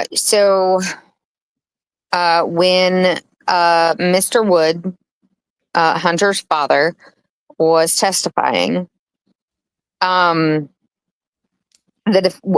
cross, the defense attorney that I swear to you, I'm sending him hate mail. Yeah, he kept saying dating, and as he was like, no, she was at my house for like 3 days. No, yeah, I made him take her to the doctor because her car was repoed while she was at work. That's what kind of sparked their quote hanging out. And then the defense attorney kept saying dating, and he kept trying to say no. And then he finally, you could see the frustration in his face. And he was just like, you know what? If you want to call it dating, you call it dating. But that they weren't dating. Yeah. Yeah, that's But exactly. then, You know, I hated that they also try to say, because the defense is where it pissed me off when they're like, oh, he is, he is being held at this mental health facility. And like, then when he's saying he's trying to use that as reason because it drove him crazy, because, he did this and it's eating at him and that's why he's there. Oh, come on, man.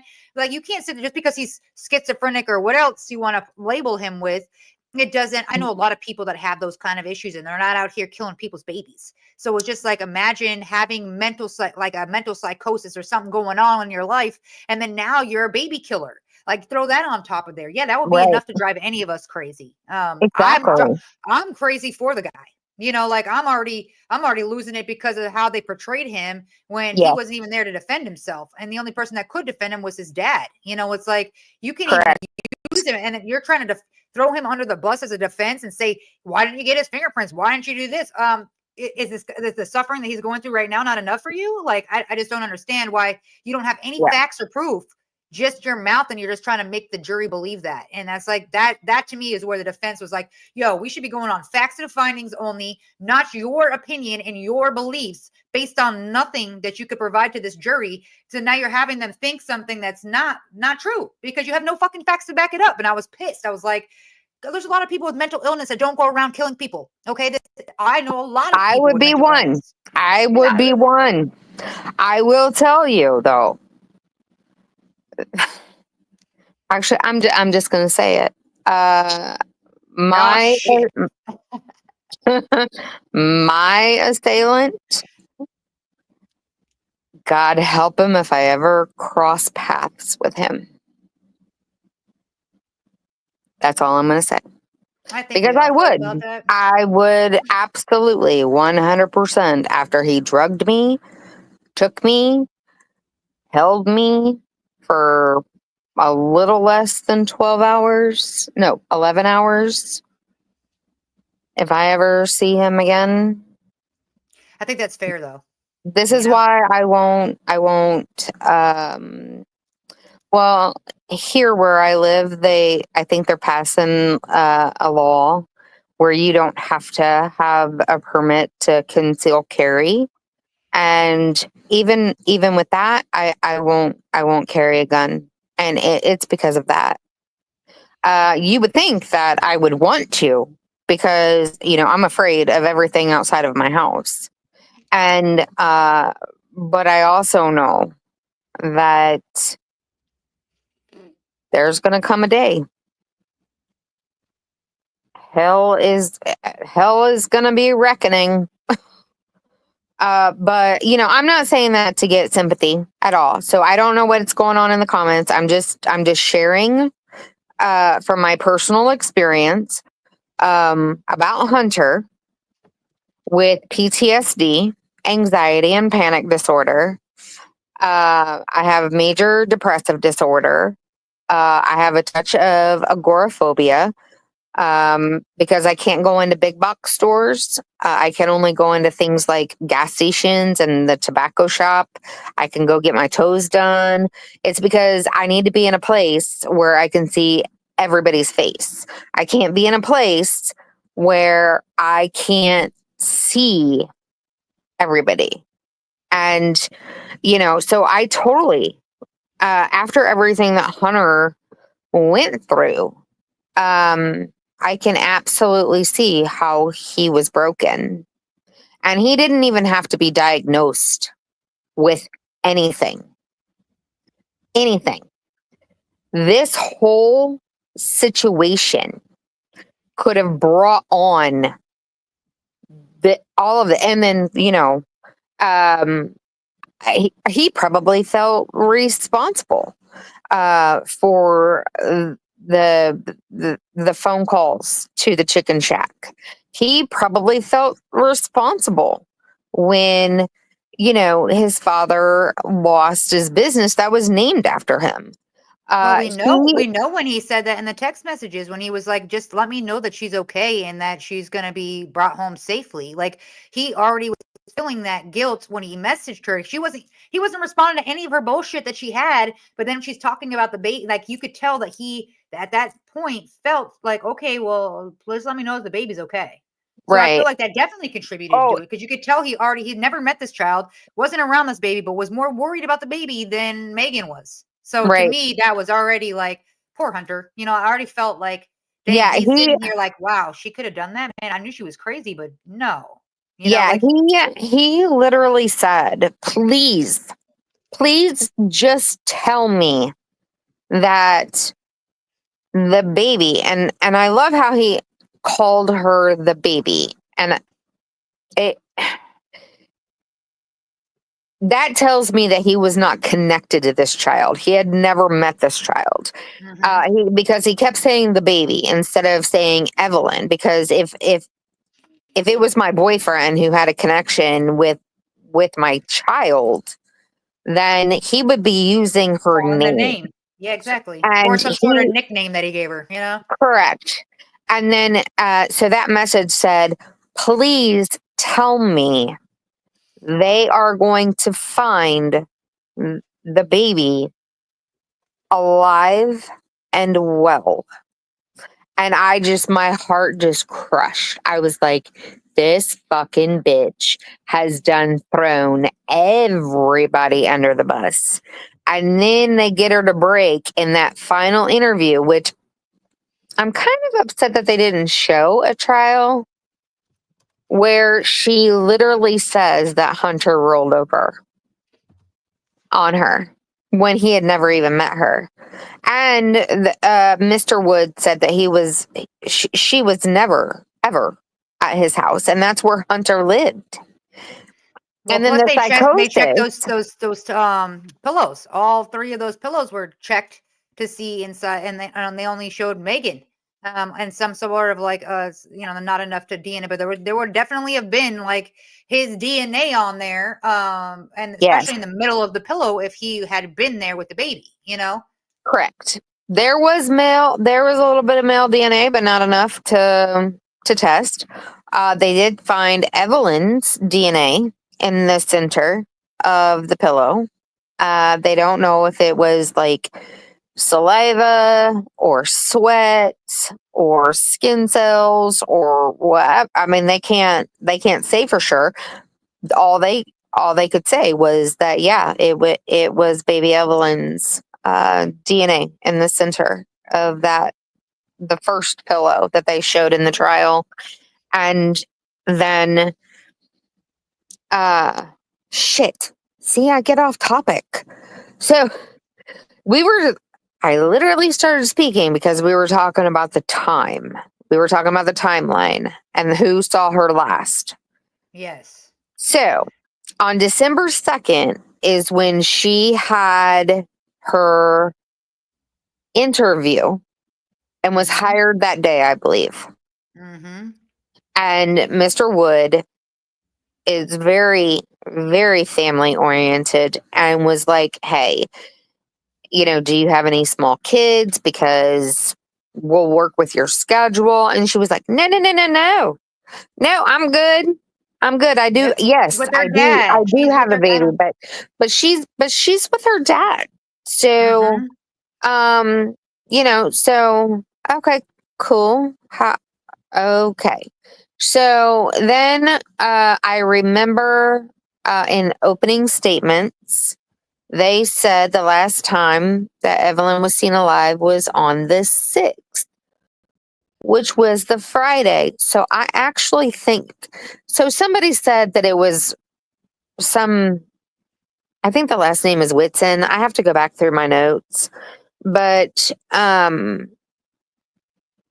somebody said it was the babysitter. That was the last person to see her, but I don't believe that. I think the last person to see um, baby Evelyn, I'm sorry, I can't call her anything else but baby Evelyn, um, to see her alive was egg donor's friend who just finished all of her semester final exams. So they went out to celebrate at Chili's. Mhm. And I believe that that is the last person to see. And she even said that she was dirty and she's one of the ones who said that, she Yeah, she had to smelled be like like, pee across the table. She said she could smell her from across the way. yeah, she even said that, there was a couple of times that she had to be like, Megan, I think she needs a diaper change. And then she was also one out of two people that said she had to tell Megan that, hey, your baby is not buckled in her seatbelt. You need to strap her in, You know what was and then weird about that though? Since we're talking about that friend, it was weird how they mentioned the fallout when she was talking about the fallout she had, and they were like, "Why did you guys fall out?" And she was like, "Oh, because she didn't have a phone, so she wasn't returning my messages." Like I feel like just by the way she said it and how stern she was with a lot of the questioning, and she got a little snarky. I think there was another issue, and that just wasn't brought up in court. However, I do feel like there was something deeper between her and that friend. Something else I happened. I got that feeling too.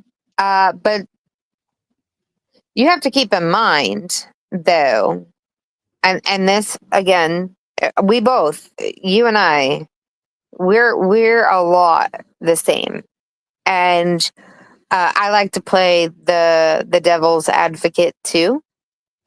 Um, so I'm not really sure if the baby's missing after she had lied to her for so long. She had lied to everybody for so long. And then when they found out that the baby was missing, I'm sure all of her friends were like, bitch, what? Yeah, especially because she owed them money. There was people that she had like there were so many things that she had behind the scenes. She had told them all different stories. So yeah, I mean, if it was my friend and then I found out that you did this, like we're on a conversation right now, and then I find out that you took the life of a small child, yeah, I'm fucking pissed off. Like Yeah, because I'm like, why? Wait a second here. I know that she was a little crazy. She might have had some issues, but like this is like fucking too much. Like now I'm pissed off. Like now this is where yeah, you don't come back from that because it's a small baby. Like, ma'am, anybody would have taken that child, anybody. And you yeah. literally thought this was your only option. Clearly, in the way that it wasn't like, she like, I mean, rolling over on the nighttime would have been more peaceful than what this baby went through. But let's be Well, real, you know? even with that, I mean, again, I'm old. I've got two grown adults. I have a grandson. But as I was growing up, I was a babysitter a lot. And I was always terrified that something bad would happen on my watch. You know, SIDS was a big thing back when I was a teenager. And um, yeah, I was just very worried about that. And then when I had my son, I wasn't very old. I mean, I got pregnant at 19. I had him 4 months before I turned 21. And, um, I was like terrified. And I even spoke to my pediatrician about it. Like, I didn't sleep well because I was like constantly up just to see his little chest moving. And then, when he got a little bit older, 10, 11 months, they were like, he should be fine now.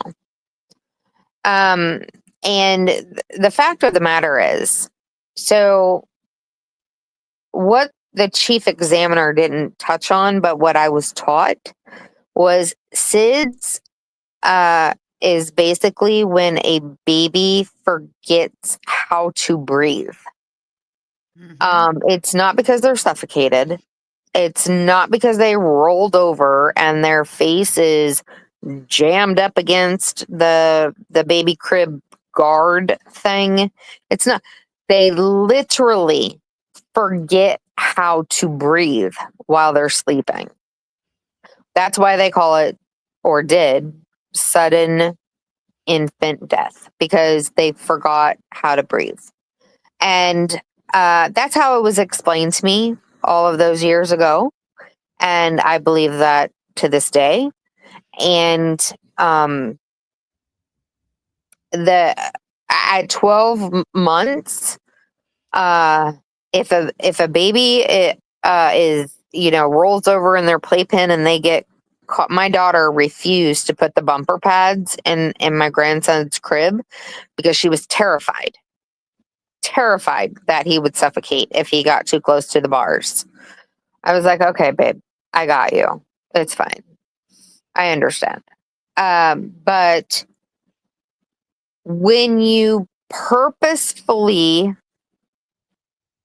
restrict a 12-month-old baby's breath, they are going to fight you. And I don't give a fuck if you put your hand over their mouth and nose. I don't care, if you put a pillow over their face. They ain't gonna fight you if you swaddled up so tight inside of like a burrito form and you have tinfoil over your face, though. Well, I even thought about that because one of my question was, wouldn't the trash can be knocked over if she was alive? Like, wouldn't she have struggled to breathe? Wouldn't she have moved enough to knock the trash can over? No, I mean, I we're thought about talking that about too.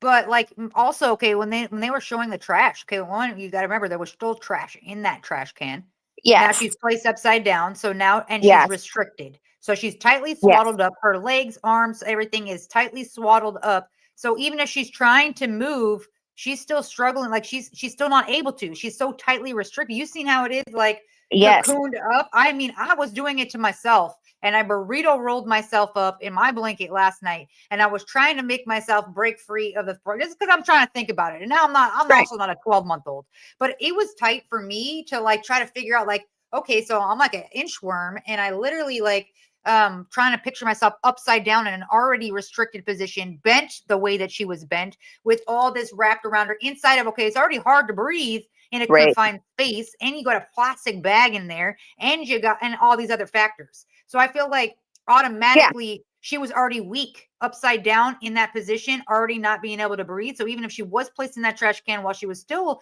alive, she was really trying to just spending the most of her energy just trying to get a breath of air.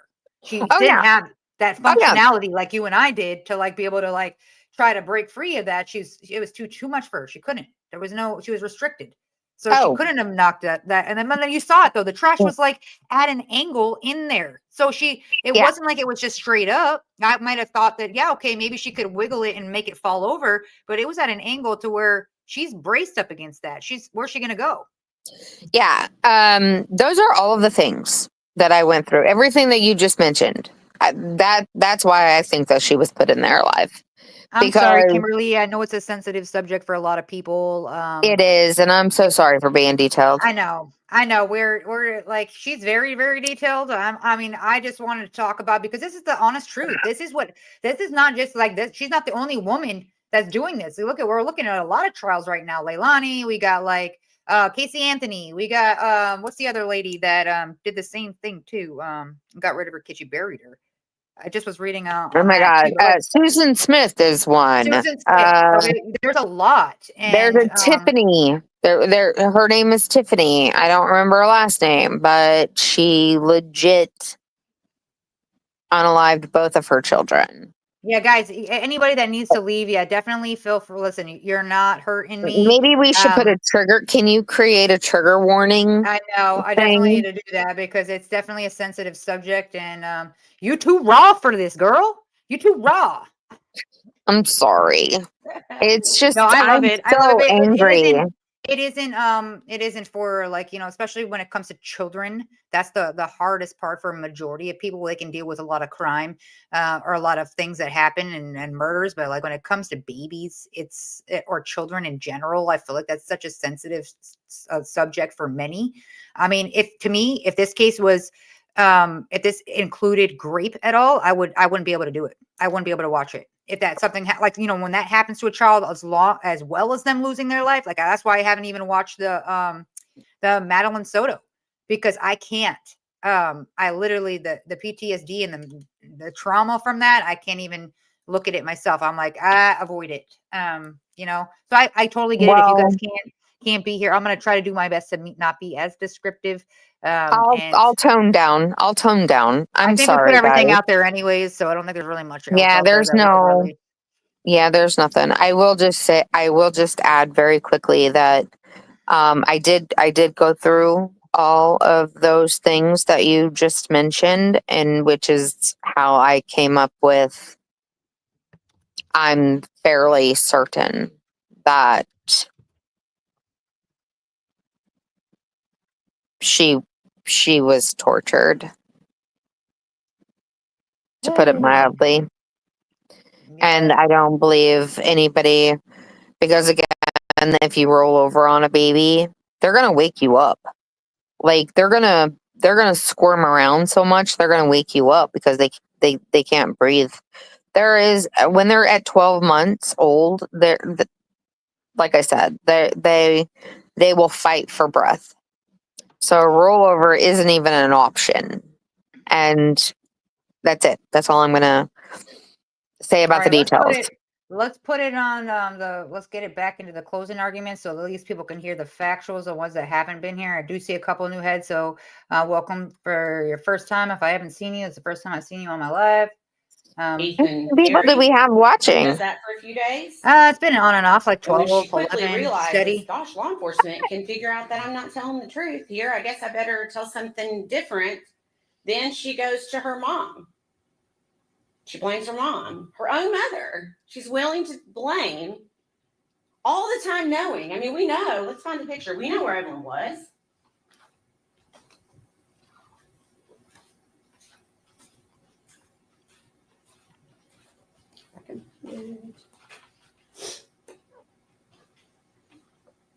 Yeah, we don't need to see the picture. It's fine.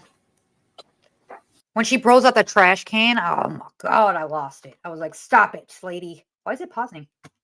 Come on. You could do it. You see Evelyn? That's where Jesus. Evelyn was. Uh, Trigger There she warning. is. Trigger warning, y'all. I'm not as cool as Evelyn Boswell Grizzly. sat there Yeah. in that We trash will can be if we work together. for 2.5 Yes. months. So that white trash can is where she was And her located. mom discarded her, not just Evelyn, but everything that was associated with Evelyn. Everything. Yep. Because she didn't need it Car anymore. seats, everything. Everything. She didn't need that stroller anymore, so she left it behind. She didn't need the clothing. Do you remember all the pictures that came in and all of that stuff that was in that shed? Because she didn't need it anymore, because she knew where Evelyn was. The defense wants you to believe that Hunter Wood is the one that backed Megan's car up to that shed in the middle of the day. In the middle of the day, Hunter's just going to go over there. He has a truck. The testimony was that Hunter had a big truck. Now, why in the world, if he had a truck? I mean, this clearly took more than one trip. I guarantee you. Look at all this stuff. They want you to believe that Hunter Wood backed Megan Boswell's car up to that shed that day. Tommy came home. It was in the middle of the day. Where's the diagram? Do you remember the diagram of the scene? Can we pull up the drone Look at this footage? diagram. Seriously. They somehow want you to believe that Hunter Wood pulls up this driveway and comes to this shed right here, right in front of Omani's house. Tommy's house up on the hill in the middle of the day. Is that reasonable? What is reasonable? How about that Megan Boswell is the one who drove her own vehicle, the vehicle her dad bought for her, up to that shed, because Megan Boswell is the one who had a key fob. Remember, there's a gate there that only opens with a key fob. That's the only way a car is coming through that driveway. And her And daddy Megan bought her Boswell that lived there. car You just heard paid that she off in lived cash. at her dad's house Yep. and at her mommy's house. And so they're not going to be surprised if Megan Boswell is on the property. She's the one who dumped Evelyn's property there. Okay, She's pause. the one who took the trash can there. Okay, I just want to, because for those who didn't watch the trial, her father testified, but we already knew that her father gave her an ultimatum on February 17th and said, if you do not bring my granddaughter to see me, I'm calling CPS. You have until tomorrow. He is the one who called CPS, along with Gail, the foster mom, which Mhm. is CPS is the one who did the missing persons thing. So I want to point out that her dad broke down on the stand, and the day that he saw the car, his other child was in the middle of having seizure fits. So he was in a hurry. So he didn't he saw the car, but he didn't go out and be like, yo, Megan, what are you doing? Because he saw the car, but he was in a rush with medication to get to his son that was having seizures. So, and he never saw Megan. I just want to clarify that. He only saw the car backed up to the shed with the trunk open, but he didn't see any person, any Also, human. we gotta bring also to the factor of when Hunter's dad came onto the stand and stated that they were giving her rides because her car got repoed at work, and the car didn't get repoed. The car was paid off, but the dad said, produce my grandchild or you're gonna lose everything. Her child, he got the car towed. It wasn't Yep. anything that had she didn't just not pay payments and her dad's just being a jerk and getting the car repoed. That wasn't the case. The case was, hey, you got to produce my grandchild. She just didn't want to explain that to everybody else. But this guy gave her everything that she needed to raise this child at no cost to her, and it's still That is correct. Mhm. After she left foster care, which I'm going to share my thoughts on that later, but she went to live with her father. Her father took care and provided for her and Evelyn the entire time she lived with him. And then he bought her a car, paid $20,000 cash for the car. Then the slob wouldn't clean her fucking bedroom. So they had an argument because he said, if you can't clean your room like she's 12, you can't stay. So when she tells everybody she got kicked out, that's why. But instead of kicking her out, no, he owned, on top of his paving business, he also owned a trailer park. So he had a trailer set up for her, and she didn't have to pay any bills whatsoever.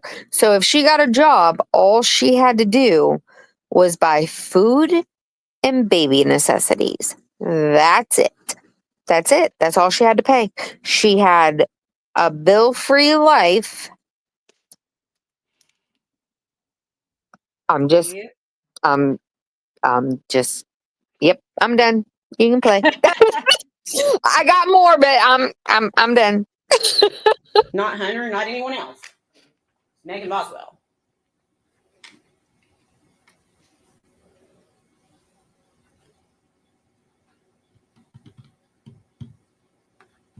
Do you remember There was more than one text message. And of course, keep in mind, the whole time these text messages are coming through, that's where Evelyn is, okay? Just think about that for a second. I'm not going to take the time to go through these because you can do that. You can take all of this back with you into the jury room. I encourage you to go back and read all of these text messages and remember the dates that we've talked about. But while Evelyn Boswell is sitting in this trash can and people are asking Megan, how's Evelyn? What does Megan say more than once? Mean as fuck. Mm-hmm. And mean as First of all, shit. she's a 12-month-old child. Yep. And every other witness said that she was a lovely child to be around. And it's not a very nice statement to begin with, but it's definitely not a very nice statement when your kid is shoved down into a trash can upside down. And you know that. Agent Fraley was on the stand and you heard Megan Boswell admit that she knew Evelyn was dead. Where she's telling all of those stories to law enforcement. And she told more than one person, Evelyn's mean as fuck. And when Agent Grass asked her about it, she goes, what's your point? What's your point? And that's an interview with Agent Grass that you can also go back and watch if you'd like to do that.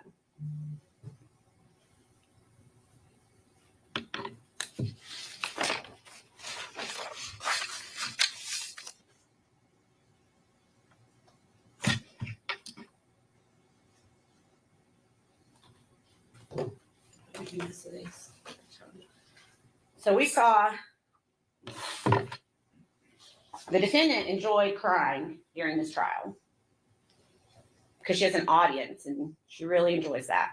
But did we see her crying any other time? Did we see her crying from the witnesses on the witness stand and what they told us about her? Did we see her crying in the evidence that came in? Or the 15-minute media Megan wasn't interviews. crying. Do you think she was crying when she filled out this apartment application with Hunter Wood, where they list 3 occupants are going to live in the apartment? And at first glance, we're like, oh, Megan, Hunter, and Evelyn. But that's not what the defendant told David Gratz. Do you remember what she told him? She said the 3rd occupant is the baby she's pregnant with because Hunter doesn't want Evelyn to live with him. Of course, we could also look at the date on that application, January 4th of 2020. And we also know another reason that Evelyn would not be living with them. Was Megan crying here? In 2020, when she posts on Instagram, so excited for our new home. Think Megan was crying when she posted that? To me, it looks like maybe Megan's just moving on with her life. Oh, I got words about that. Never even existed. What about here? Also posted in 2020. Keep in mind, Evelyn's still upside down in a trash can because Megan's not told anyone where she is. She's still spinning her lies. Do you think she's sad here when she's picking out furniture for their new house? But she's sad today? She has the gall to sit here and cry today and pretend she can't look at the pictures of what she did to her child? What about this one? Proud of my baby. New 2020 High Country.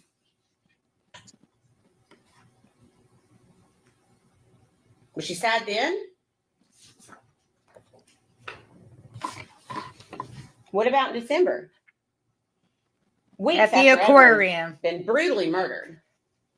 Mm-hmm. What is Megan Boswell doing? Does she look, maybe we should zoom in. Does she look sad here? Maybe she is. Sure doesn't look like it. Her kid's upside down in a trash can.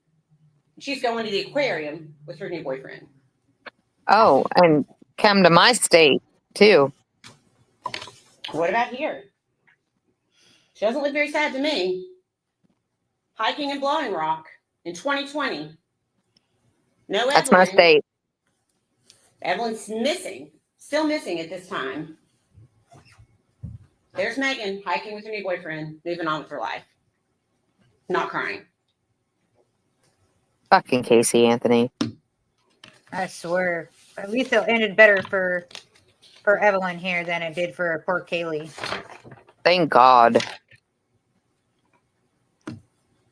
Maybe Megan Boswell didn't have an end game. Maybe she didn't know. Maybe she hoped that Evelyn would never be found.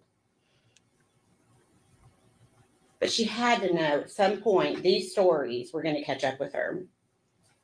Mm-hmm. Ladies and gentlemen, and I'm asking you today, 5 years later, February 2025, to show Megan Boswell that her stories have caught up with her. The evidence shows the defendant. This person is the only person responsible for her child being dead. You heard it straight from Dr. The Malusha. defense is sitting there like, oh, God, we're fucked. Evelyn shouldn't be dead. Uh-huh.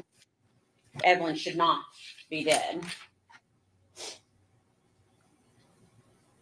I believe the defense brought up SIDS, reflux, rollover. I believe they even brought up a tongue tie as being a possible cause of death for Evelyn. How does that result? Any of those things? You know, he said in the beginning, the state can't even prove how she died. Are you kidding me? How does that end up with a baby in a trash can? The DNA. Let's talk about the DNA for a second. You've got the gloves that are in the trash can. And the defense somehow wants you to believe that gloves will keep fingerprints from happening.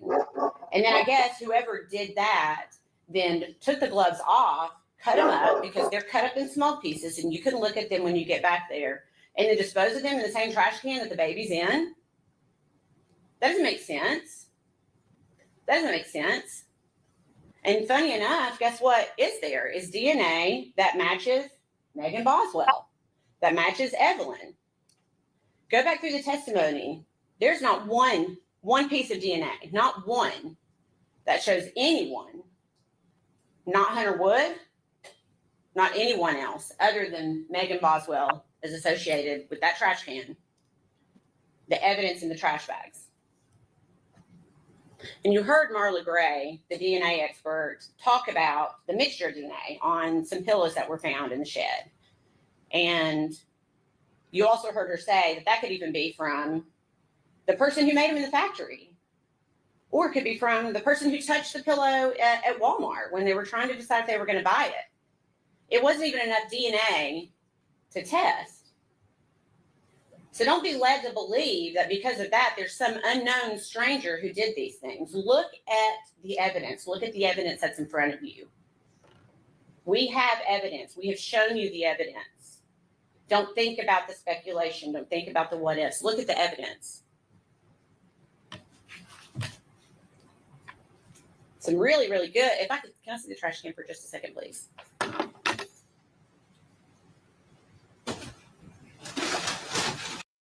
In the white trash bag, and it was forcefully pushed down, compressed. I'm gonna fast forward through before that part because I don't was want used during the I trial.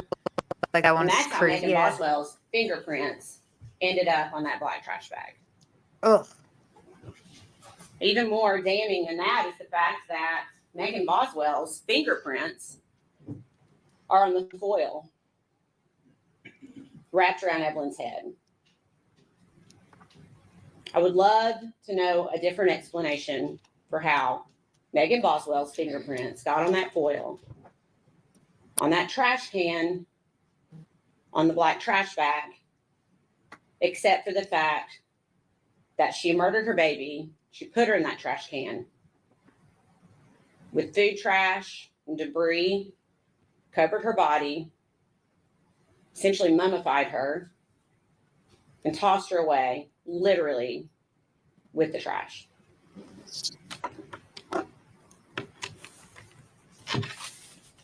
Mr. Scott would like for you to think that the doctor's testimony, just that they shouldn't be able to just decide things in a vacuum. He kept mentioning, well, what if the child's dead on a table?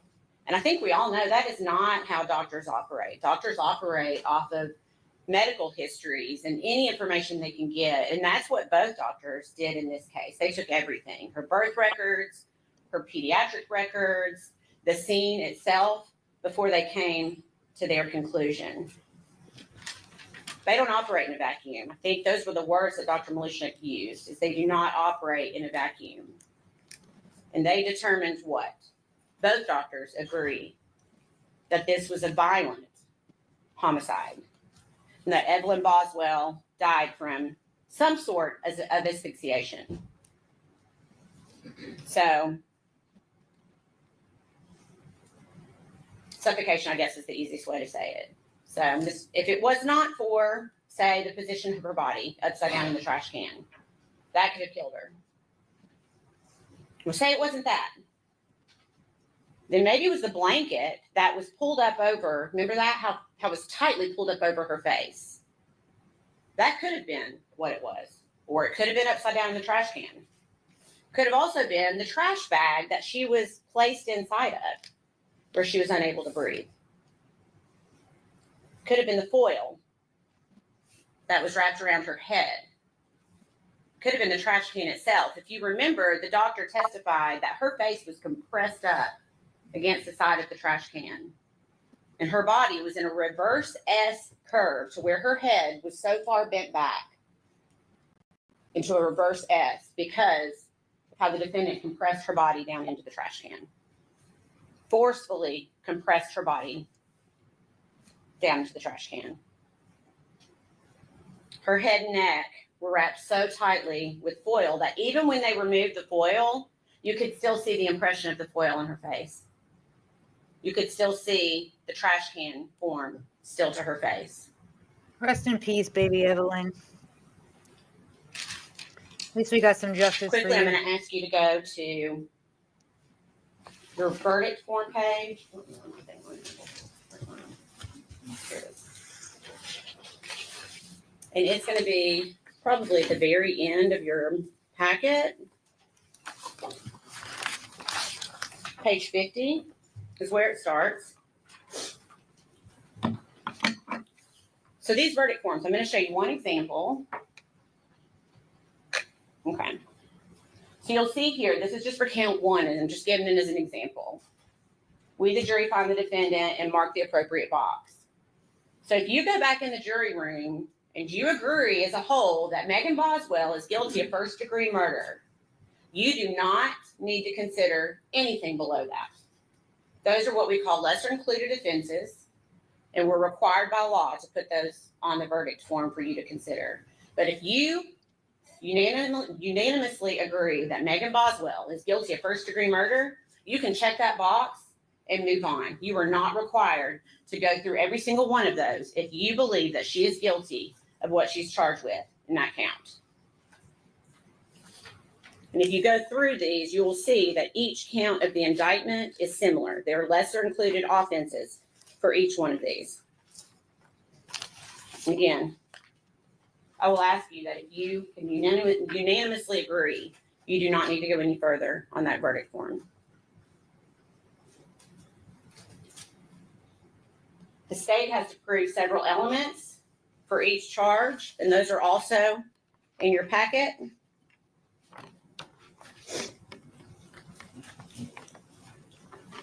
Count one is premeditated first-degree murder, that the defendant unlawfully killed the victim, that the defendant acted intentionally, and that the killing was premeditated. The next page defines premeditation for you as an act that was done after the exercise of reflection and judgment. It means that the intent to kill must have been formed prior to the act itself. So that means essentially when Megan Boswell wrapped Evelyn in the blanket, and you think, well, maybe she didn't have premeditation then. She could have formed premeditation in the time where she applied the foil, or premeditation in the time that she put her in that trash bag, or premeditation in the time that she pushed the next trash bag on top of her body. Ladies and gentlemen, I submit to you, there's nothing about this case that is not premeditated. count 2 and count 3 are what we call felony murder in the state of Tennessee. That's where we allege that a murder happened during a certain felony. And these felonies are aggravated child abuse and aggravated child neglect. Again, those go hand in hand with premeditated first-degree murder.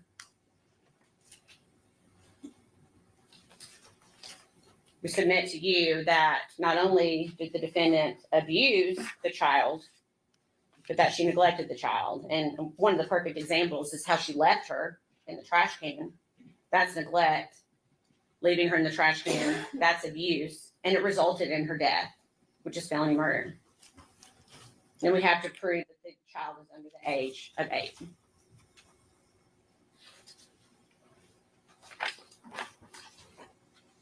There are many counts of false report. Page 29, I think, is where it starts. You bet.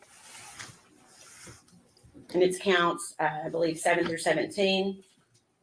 The state must prove that the statement was made by the defendant, that it was made in response to a legitimate inquiry by law enforcement, and that it concerned a material fact about the incident within the officer's concern. And if you remember, the defendant herself admits more than once that what she told the police was not true. So I Be right submit back. that the state has proven each of those counts. Count 19, abuse of a corpse, page 30.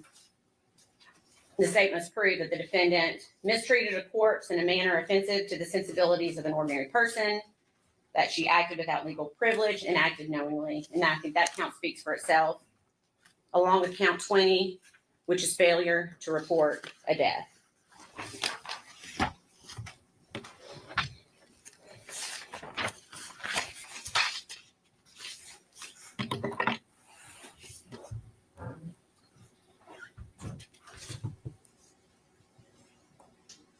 A lot about this case really has been more about Megan Boswell than about this child, Evelyn. But Evelyn mattered. She deserved to grow up. Evelyn did matter. She deserved that, but her mom took that away from her. And there's no evidence that anyone else was involved. I think you can see this was a pretty good investigation. It was very thorough, and the evidence continued to point in only one direction. The evidence only pointed at one person, Megan Boswell. She failed her daughter. She had the chance to keep her safe, to protect her, to give her to someone else if she couldn't handle her. You heard from the witnessing, there were people that she could have given Evelyn to that would have given her a beautiful life. But instead, she violently murdered her daughter. And she told story after story after story for 2.5 months. And maybe the worst part is that she just went on with her life as if Evelyn had never even existed. But Evelyn did exist. Evelyn is a real person. And Megan Boswell should not be able to go on as if Evelyn did not exist. There are things we will never know about what happened. None of us will ever know everything. I think it's fair to say that we do know that Evelyn was in the way. She was in the way of Megan Boswell living the life that she thought she deserved, that she wanted to live. So Megan removed her. It's as simple as that.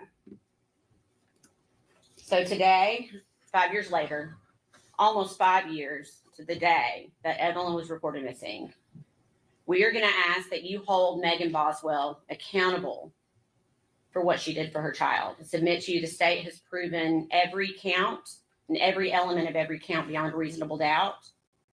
And we are going to ask that you return a verdict of guilty. Thank you, General.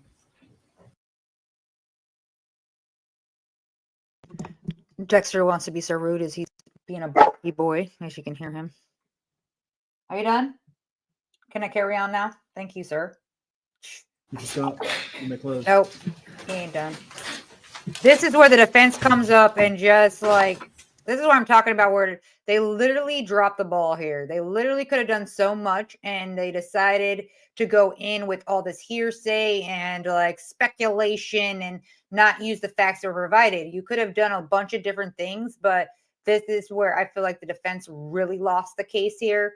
And I was just sitting there like, well, buddy, none of this is going to be good for you. None of this is going to play out well. Good afternoon. I appreciate y'all's time. Appreciate you being here. Although I know you may not be here by your own free will, but I still appreciate it. This is a hard case. There's a lot of emotion in this case. And Amber Massengill is very good at giving an emotional closing and wanting you to play on your emotions. Jury instructions will tell you that this case is not about your emotion. It's not about sympathy. It's not about anything else. It's about proof and what's in the evidence. That's what this case is about.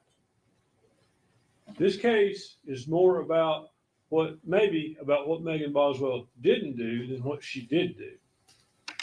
Now, I'll go back through the witnesses here with you in a minute, but the state seems to be putting forth a theory that you should convict her of first-degree murder because she didn't grieve appropriately.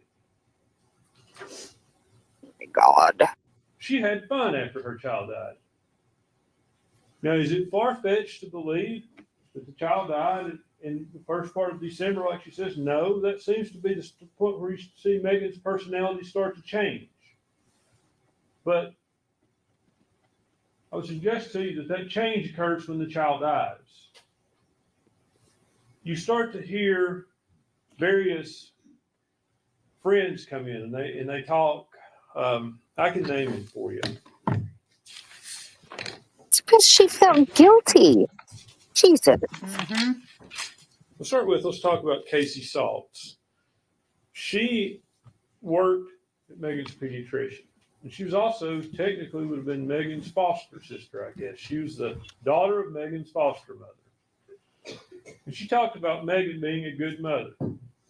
She acknowledged that. She witnessed that. Megan brought her to the doctor.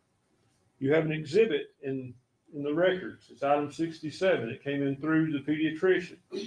Read that page for page. It demonstrates that Megan was a good mother to Evelyn. She took her to the doctor for well check. She took her to the doctor when she was sick. She got medicine for her. She did what she should do. Now this part pisses me off because just because she took her daughter to the doctor's appointment does not make her a good mom. Okay, because that is like, if you don't show up, exactly like how it did happen towards the end, if you don't show up, they start like, hey, you're supposed to be having wellness appointments, and why are you not here bringing your baby to the doctor when they have to have frequent ones under that age? They got shots, they got a bunch of things. So yeah, you have to. And if the babysitter is noticing that she's sick, hey, she's sick, you should probably take her to the doctor. So of course now she has to, because if not, then they're going to report her too. So it's like, yeah, she was forced to bring her to these places. I don't think that she's just like, you could say she's a good mom because she brought her to the doctor. Like, no, that does not make her classify her as a good mom.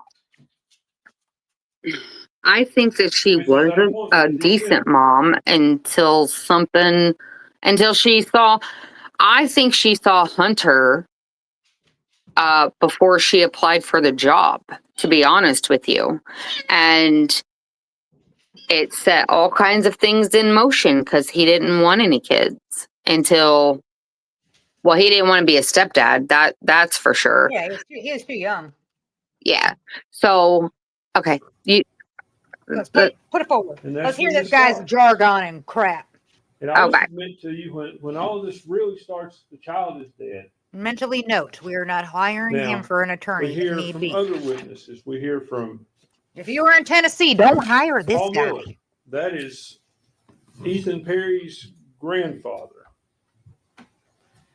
He had no reason to believe that she wasn't a good mother. Seemed like she liked being a mom. Saw no signs of abuse or neglect. We heard from Audrey Gibbs. She'd been with Megan almost every day up until she moved to Knoxville in 2019. She describes Megan as a good mom. There were a few things. There was once where she had to thought her diaper needed to be changed. Once where they neglected to buckle the car seat. But those are mistakes. That's not child neglect. That's not child abuse. Now there's another thing right there. Now, if it's like you're babysitting your friend's kid and you don't know how you incorrectly strap them into the car, that would be like a mistake. All right. Now, when you're a parent and you know how to strap your child into the car seat, and you're the one putting them in there, yes, that does. You do need to make sure that they are buckled in and strapped in there correctly, so that way they, God forbid, to get into an accident, they're protected. And she had to be like multiple times, people had to tell her that the baby was not correctly seated in the car seat in the car. So this isn't like he's acting like, oh yeah, just it was just an accidental. Like no. Those are the One things that you time, do. there were 2 people that Yes, testified to this. 2 people stated that it wasn't just a fluke.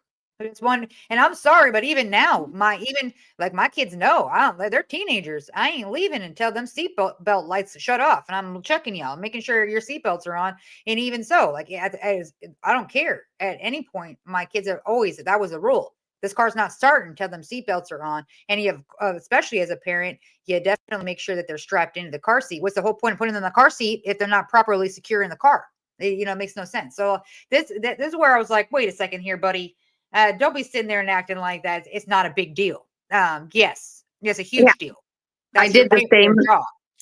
I did the same thing with my kids, their friends. That law became law when I got my driver's license, and I swear to you, I would make my friends put their seatbelts on, even in the back seat, even though at first Isn't the it law crazy though? was Because you for think about the it, your front. child, you're like when you grow up, right? Like I literally sat in the back of I don't even think we had seatbelts in the back of the car. My mom's ripping butts, and we were just flying around the car as she was like driving, and that was a normal thing, until Right. it statistically it was like, nope, everybody's wearing seatbelts, and now your car does. Most of them don't even let you. It dings the whole time, and that's annoying as hell. Yeah, my point was, my father, God rest his soul.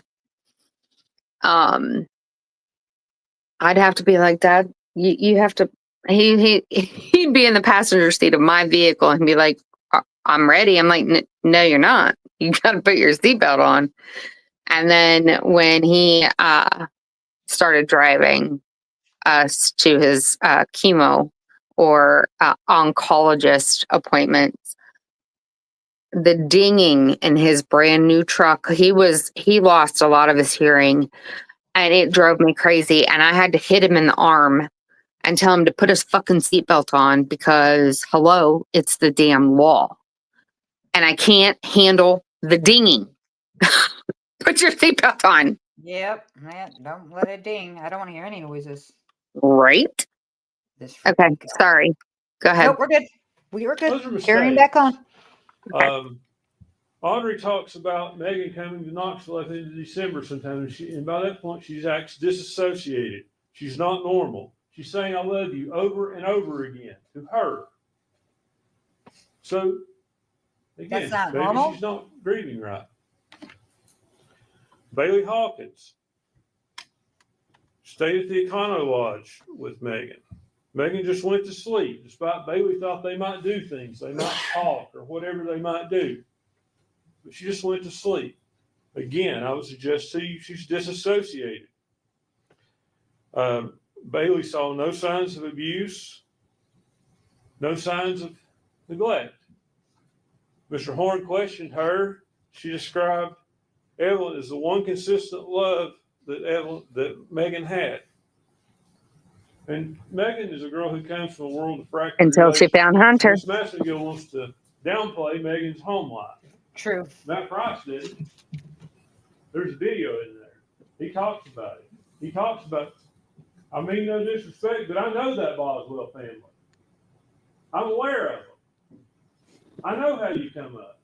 Your mom and daddy using drugs. I mean, you want to talk about a home life? What's the video with Agent Fraley? Her mom was let in there in stripes, a jail uniform. What kind of home life was that?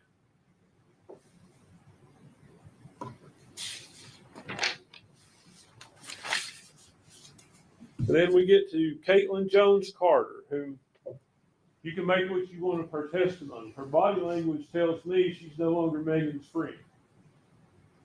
Well, why would you want to be However, friends with her? She described, aside from Come the one on, day that man. she saw Evelyn as dirty, that Megan had been a good mother.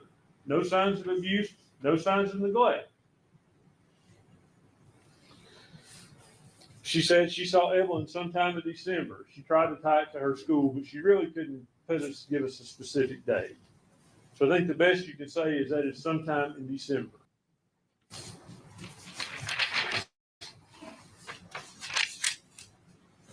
Gail Kite.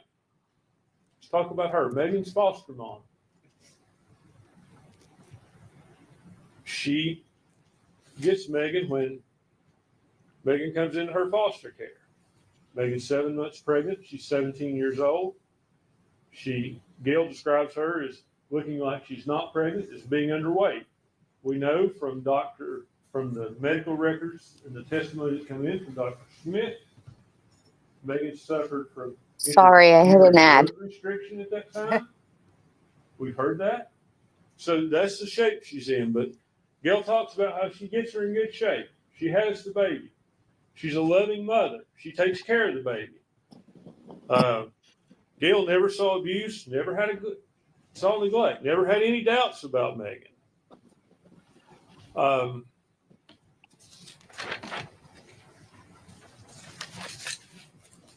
Erica Stacy, and that's the mother of Megan's ex-boyfriend, and I think his name is, can't remember his name. I love how he His forgot the mother is name. his Like, ex-boyfriend. probably should have wrote Describe this Megan. down there, fella.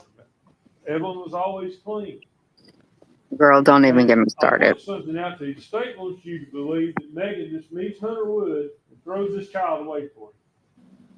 She didn't do that for, I think it's Caleb, Stacy. She didn't do that for Caleb.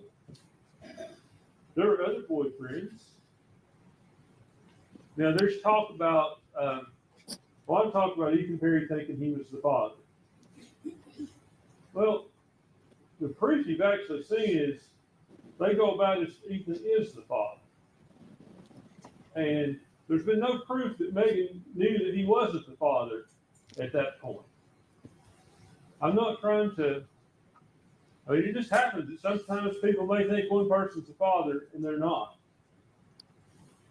But calling him out of anything or anything else. Like, it's not like this didn't start early on that she thought Ethan was the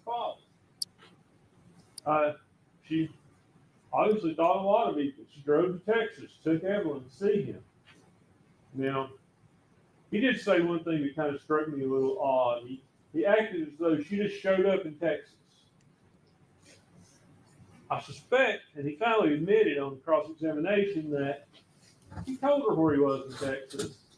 You just don't hop in the car and drive to Texas and say, Let's be so for real here, though. He literally was like, I'm staying here. That doesn't mean go get in a car and drive 24, 27 hours to go be at that location. He stated she just showed up. Yes, he gave her the location of where he was at. However, it wasn't an open invite. He was in the military. This isn't something you just go and, hey, come and stay with me. This is not how it works. And especially him being in the military, and he doesn't have any children. This is not, even if it was his child, he relinquishes that right while he's in the military, and therefore he would only be able to hang out with her on his free times, not while he's doing something. Like, this is where the part that was crazy is, like, stop saying here, acting like Ethan was like, here, let me give you gas money and give you like he had to relocate her because she was in a bad area. So yeah, this is not something that he had planned on her just showing up out of nowhere. He said they spent the whole time arguing. Yeah, because you just showed up. That's freaking weird. I'm like, show up and this is my kid, and you want me just to be like, yay, like none of it's adding up. He had at that time was already confused. So weird. Like, stop saying, like, this is what I hate about this guy, is that he's like, it's this guy, it's this guy, it's this person. Like, no, this is the whole problem. Megan has never taken any accountability. You've never even let her take one little bit of a shred of accountability. You're always pointing fingers. It's her parents, it's her background, it's her lifestyle, it's how she grew up. And no, there's a lot of factors for everybody. And we're not out here doing what she did. So this is where, like, the whole time I'm sitting there, like, my blood's boiling. I have like, I need to go and, probably take some blood pressure medication because this guy was doing way too much. And then after he goes into here, he goes right into Hunter. It's everybody's problem besides Megan. Stop sitting there and blaming everybody else, buddy. And let's get down to the facts of, when are you going to have some accountability for your client, huh? That could have probably worked for you. Let me piggyback off of that. So Ethan, even if he was her father, he was on a mission. He was stationed in Louisiana, but he had a mission at the border, and he was in El Paso, Texas. So he's legit on a mission. I'm a military spouse. I'm a military daughter. I'm a military granddaughter, and I'm also a military mother. You do not, unless they know for a fact that they have a 4-day weekend, or they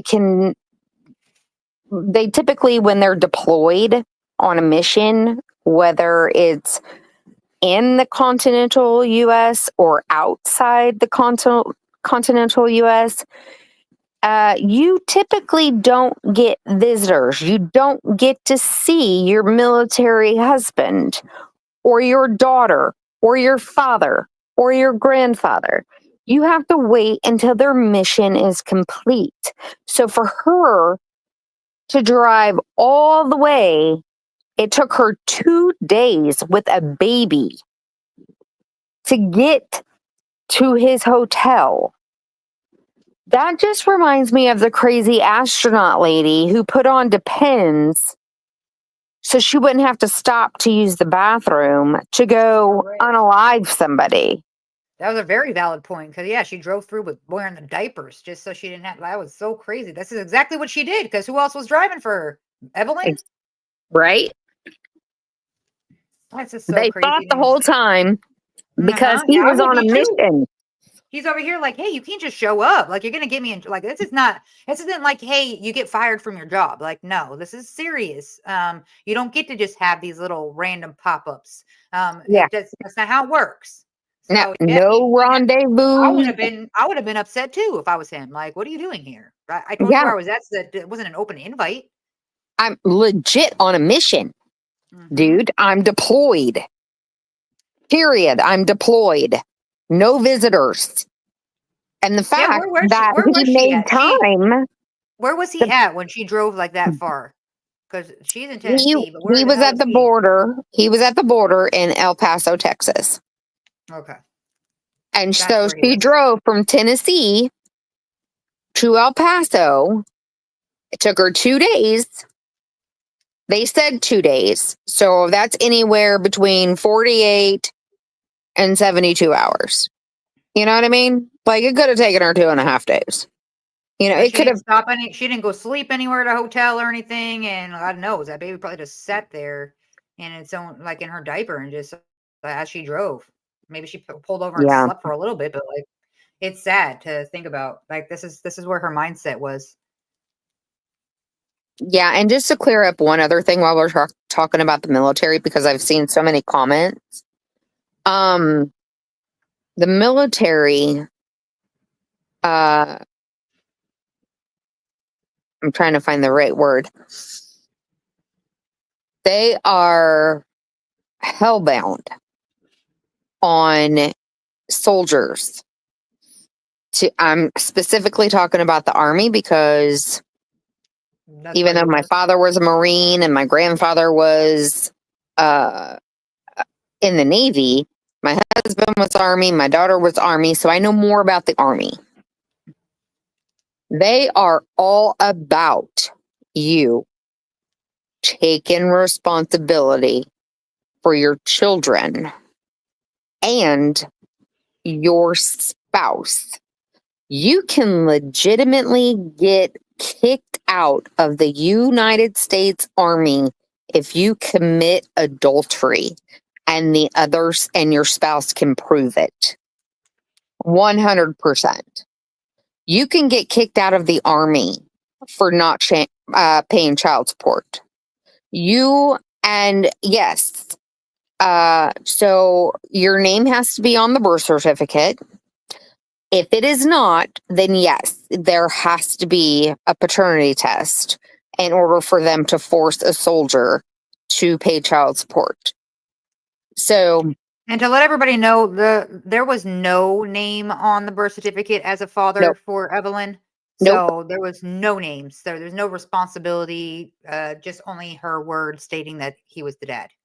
yes, and they did do a paternity test after she was found, and it was Maury said that was a lie. Yep. He is not the father. Yep, that made that very well and very clear. He already said he had speculated, didn't think so before, but he was willing to introduce her to his family. And then she still didn't want to bring the baby around. Oh, she's sick. She's got to go. She's got What the did she say? flu. She's got the flu. She's sick right now. You could come and see her, but like nobody else can come. And I think she said that because she knew he wasn't going to go there by himself. Like I feel like that's why she said that, knowing that he wasn't gonna, because we already know at that point in the timeline that she was no longer alive. So I was Correct. like, wow, this woman already over here knowing that, hey, like, yeah, my family wants you to bring the baby here, but yeah, I ain't going to your house alone. Right. I think they already all had that inkling that something was not good. I feel like she was very stage 5 clinger with everybody that she was dating with. It just seems to be that she wanted that attention. That's what my speculation is, that she wants the attention. Think about it. She was pregnant, and in that time span, after having her the baby and only a year of having her, she had already been in at least 3 relationships that we knew of. That we knew of. Obviously there's a 4th one because there's a baby's dad, and it's not either any of those people. So she definitely was bouncing from one guy to another. So that tells me that she's looking for that kind of companionship, and maybe it was something, maybe she got daddy issues. I don't know. Her dad seemed to be pretty legit, besides, stuff with the mom that they had gone through, but he seemed to be Yeah. willing to do anything for that child. So it was hard for me to be like, yeah, dad must have gave her a rough life. Dad did everything he could. Even when he was going through struggles, he still came up on top and did everything he could to give Evelyn a better life, and providing, who goes out and buys their kid a brand new car and pays for it completely off. Here's a place to live, no bills, no nothing. So it's hard for me to hear anybody say that she had a rough life. She had a bad, no, it was provided for her. These things were given to her. She literally, only she had to do was buy the things that, and I'm sure because of being a young mom, she's getting WIC, she's getting all those formula, and all Mhm. people are helping her with everything that she needs. The bare minimum is all she had to come up with. And this is She was probably getting WIC. She was probably getting food stamps. She was probably she could have gotten TANF, because that would have provided cash, monthly cash, plus they also do daycare vouchers. You just have to find a daycare that accepts those vouchers. So the state pays for your daycare so you can go to work. Medicaid for all of her medical bills. I know she was on that because, she was taking the baby to the doctor, and I know that she didn't have any commercial insurance because she didn't have a damn job. And she wasn't in school, so nobody else could keep her on their insurance. So, yeah, there was a lot of government assistance that I'm pretty sure she got. And then the people surrounding her that would have taken the baby, dude. Yeah. A lot of people, even what Caleb's mom, the one that made the blanket, the baby shark blanket, and the baby baby's Yep. first birthday baby shark outfit that she had. Even she was checking and they weren't even dating anymore. And the mom was still checking in and seeing how Evelyn was or if she needed anything. So even she was willing to take care of the baby if she needed something. Hey, I offered childcare. I offered to help her. Like, so she definitely had options. She just went about it the whole 100% wrong way. Obviously she can't change that now, but like, to me, it's not just like there was more to it. There was more like her selfishness is what it was. It took over everything. She literally was like, "Hey, Hunter's gonna be with me no matter what," and this baby's a nuisance because it's blocking what I want. Yeah. I you know And Caleb's mom actually made that shirt and blanket for her first birthday, and her and Caleb have been split up for a while. So she made those things for baby Evelyn months after her and Caleb split remember up. she said she was. I was so sad to hear her say she was talking about the birthday party and how she was gonna have a birthday party for her. And she didn't even end up doing a birthday party for her. She just celebrated in that trashy, dumpy, like trailer that she messed all up, and that's where the baby celebrated her 1 year birthday. Like, uh, Oh, I didn't hear that. yeah, so she's like, she said that she didn't end up having a party for her because they said, "Oh, you like, I thought you were gonna do a party," and she's like, "No, we just had it was just me and her in the trailer, and then we did a little cake." And But there's that was like, photos of her in her shirt in a relatively clean. I wonder she if just she took lied. pictures. She Yeah, took pictures, but there's nobody with that baby with the pictures. Nobody else came forward and said they went to her first birthday party. That lady that made the clothes probably would have went to true, the birthday, you know? true. That's true. She That's probably true. was just like, "Hey, I'm gonna give her an like an obligatory photo because she made all that. She gave me the blanket and she made the shirt. I got to give her something to show her, hey, here's her in her first birthday outfit, Right. But yeah, I don't Yeah. like that's the thing is she definitely didn't do any of those. Like the way they felt. Well, like let's get on to what they found in the house, like the milk in the oven. What the hell? That was so They weird. were opened containers, two open containers of milk in the oven. Yeah, What the why? fuck? Well, did she do that and leave the door open and think that the baby was, because it's speculative that she was leaving the baby alone in the trailer. And she was like, oh, it's at the baby's level. I'm just going to leave these containers open and she can lift these heavy contain. Oh, Jesus.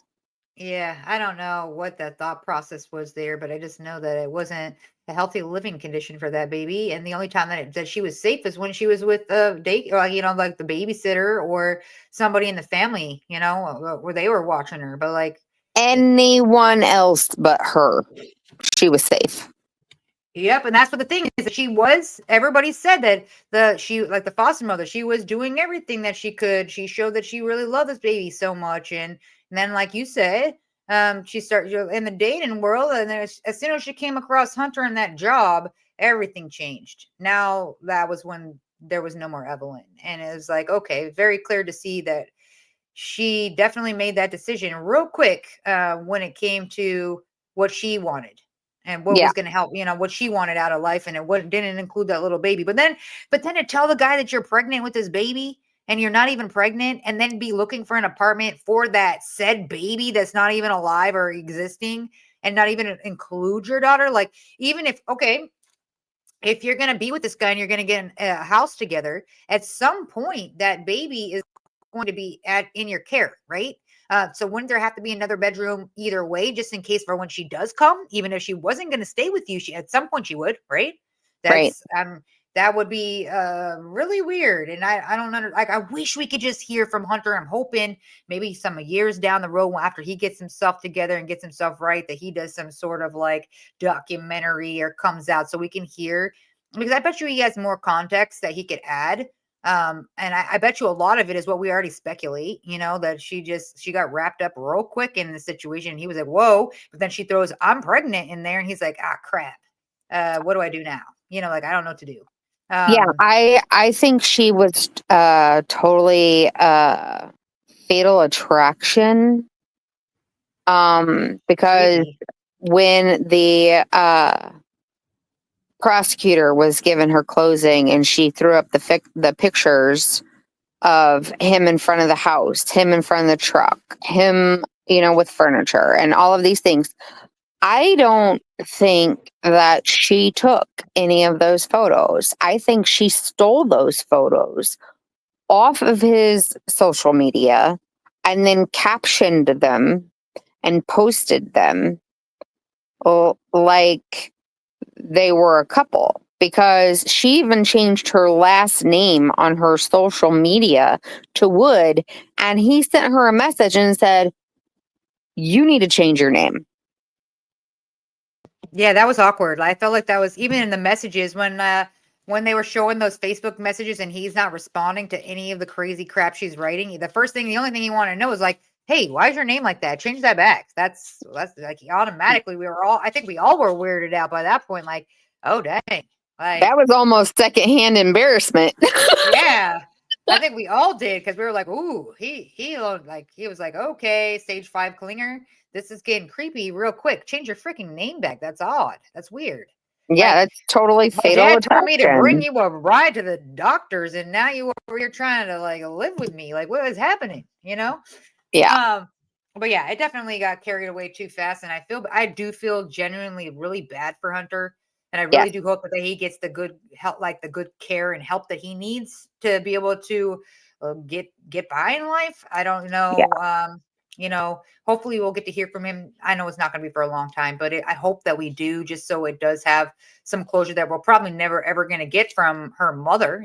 Megan's never going to come clean and tell the full story, but at least you could have some kind of background on him of like, hey, this is like, she immediately out the gate was like acting all sorts of clingy and crazy. But she like, did she ever like even mention besides those messages when her daughter was missing? Was she over there talking about her daughter? I highly doubt that. yeah. And they I think that she took some items to Hunter's house just to um just to have it there. Just to um But that was weird too. Like, out of all the things, you don't bring the baby, you don't bring anybody else, but you bring the memory box. Like, what? I would find that to be weird if you came to my house and you're just like, "Oh, my child who's still living, I brought the memory box of her." Like, well, why? I don't need to see your child's first footprint and first haircut. Like, that as being in mhm. a new relationship, I'd find that to be odd. And she left that at his house, so I thought that was weird. Because I'm like, out of all the things you could have brought there, that's weird. Why would he even be interested in that? I think Oh, that's a sentimental but thing. she had more Hunter memorabilia in that box than she did of Evelyn. She had the receipt from when he took her to Olive Garden. She had the brochures from when they went to, it was either here, that the Rolling Rock in North Carolina, or it was when they went to Pigeon Forge to Margaritaville, or I forget the other place. But then she had the card, that the thinking of you card that she got for Hunter. Like, there was more Hunter related things in that memory box than there was Evelyn memories. And she only had one outfit there on a hanger, still with tags. And then she had a sippy cup that's not a sippy cup. Like, that same cup my kids didn't use until they were like 5. Because it's a straw cup. It's a cup Yeah, with I a thought the built-in same thing. I'm straw. like, listen, I've raised multiple children here, and nobody was using that cup at that age. Mm-mm. No, no, If no. they were, it was spilling out of their mouth, and it was like you almost were like, yeah, this is too messy. I'm going to teach you, but like, this is not something that you're going to use for a while. It'd be a while, like you Yeah, said, like 5. You know, yeah, yeah, just yeah. makes I me hate so this sad. defense Poor attorney. little baby. Yeah, this guy. Let's listen to him throw some more crap at the wall. I'll drive around El Paso till I see his car in the parking lot pull in. That's not what happened. I think he kind of wanted you to think that, but that's not what happened.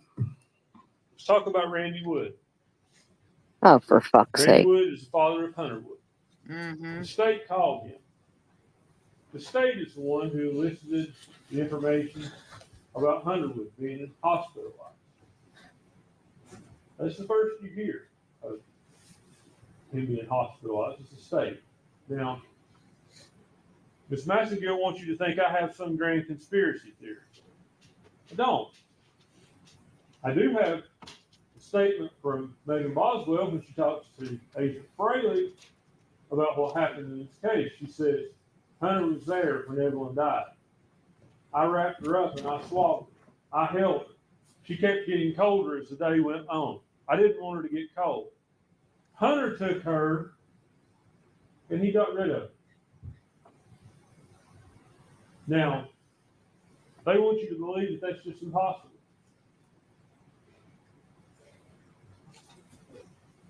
Then why Hunter didn't you didn't present do that, you dumbass? Yep. Ask yourself that.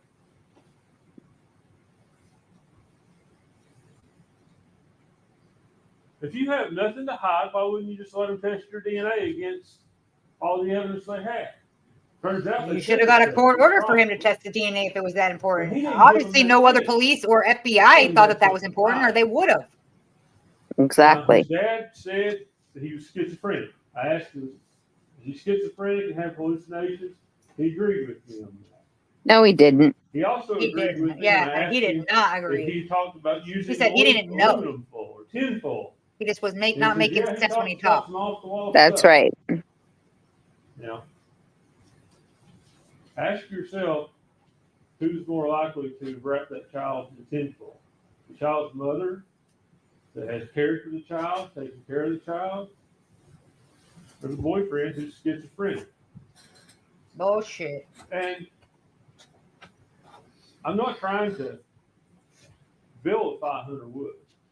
That's not been my intention throughout Yeah, this trial. exactly what you're But doing. Megan's statement I have rolled my eyes so much I have a was permanent rolled over migraine. on the bed. The young mother may think that. There could have been other causes. When we get to the causes, I guess we can go ahead and we can talk about Wait, speaking of that part, like, Dr. Smith and do you remember when he started talking about the schizophrenic part? When the dad was talking, he was asking him about it. Do you remember when he was like getting into that conversation? It was like he was trying to insinuate, you know how schizophrenic people with the tinfoil, like you what? Yeah. Sir, The what are tinfoil hat. you doing? This is It not was what we do here. stealing. Didn't he mention about somebody stealing his thoughts? Yes, yes. This is where, And then tinfoil hats. And I was and like, his dad was like, what? Like, yeah. I felt I'm bad for like, him because I could tell by his like after responding to that, like this guy was pretty pissed off. Like now you're trying to make this worse for my kid who's already going through a lot right now because you guys are accusing him of these things right now. You're making it worse with like no, you're just speculating. There's no facts that pointed, or else the FBI would have even looked there. So, Right. Mr. Defense Attorney, why would it be relevant to you but nobody else into this case? That doesn't make sense. Like I've never seen a defense come out and rest with pure speculation and bullshit. I was like, where is he going to bring the facts to the table here? Because this is all, well, the friend said that she was a good mom. This friend said that she was a good mom. This guy is schizophrenic. So he, that seems more logical. Like, oh, come on, man. Come on. yeah, even when he was examining the chief, cross-examining the chief medical examiner, he was trying to get her to answer. And he was talking about, so if another expert, so he was like insinuating that he was going to bring in another expert. And she said, yeah, I would say that they're incompetent and they need to go back to school. She like, that's I know, I almost love that. I verbatim what love she said. both the medical. I like both of those doctors were great. You had one come out with dropping mics, and then the other one too. Like she almost got held in contempt because she would not answer yes or no because he's sitting here throwing crap at a wall. Like, okay, nobody, like there was 4 different types of asphyxiation. We don't know which one caused it. However, we know that that's one of all of them. Maybe it could have been any of them, all of them, whatever. That was what she died of. So why are you sitting here trying to say, well, could she have been, could she have been dead prior? Could that have been a possibility? Well, then why would you wrap her up? Why would you need to swaddle her? Why would you need to put tinfoil on her? Why would you need to do all those things? That is where, okay, you could speculate that could be a problem. Although based on their professional opinions and all the excerpts that they had written or been in cases that they've been included in, autopsies they've been there, and they all this information they physically have seen, if they're telling you that that's not likely and this is what they believe, I'm going to lean with what they believe because they see it every day. Like, why is this guy, you're over here trying to make stuff that isn't there? And he was so mad that she wouldn't just answer yes or no. And that lady was like, you know what? I'm still going to keep going because I don't like that. I'm not going to say that. I don't believe that to be, it's not a yes or no answer in this case. You may want that. However, I don't believe that that's true. Yeah. And And I then the love way that she he, was not backing down. yeah. And the way he asked that question was he asked the question and then he said, yes or no, and then explain. And Mhm. she literally said, that's not a yes or no question. And then she explained. And then she explained like 5 or 6 additional times. Then something that we missed after that day of testimony was the defense. They actually brought it up the following morning.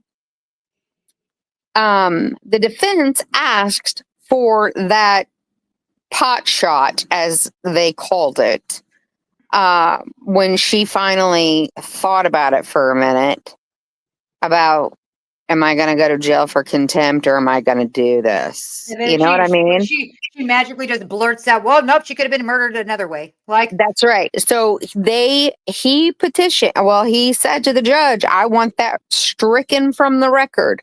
Then he got what's it. he do? He talks about it in his closing arguments. He's getting ready to. Mm-hmm. And I he couldn't even literally believe that either. says, he uses the words that the chief medical examiner took a pot shot at me and said, as her,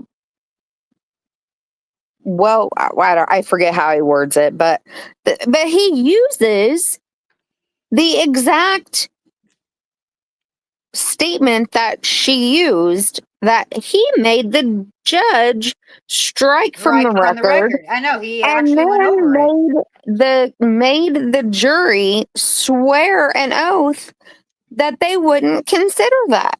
But then the defense gets up and wants to effing talk about it. What? Yep. Yep. I know. That's where I think we all got frustrated. This guy. This was the hardest guy to sit through. I've listened to a lot of defenses, but man. Now, For Dr. real. Smith asked her about several different things. She's the lady who actually performed the autopsy. And she formed an Here we go. opinion of homicidal death based on the way the child was in the trash can. But she could not tell you a medical basis for the child's death, other than a diagnosis of exclusion. And the diagnosis of exclusion is simply, we don't know what else is wrong with her, so she must have smothered in this trash can. That's what she said, essentially. Now, I cross-examined her about a lot of things. I asked her about SIDS. And even though the subsequent doctor didn't agree with it, Dr. Lewis, I didn't ask about something that didn't exist.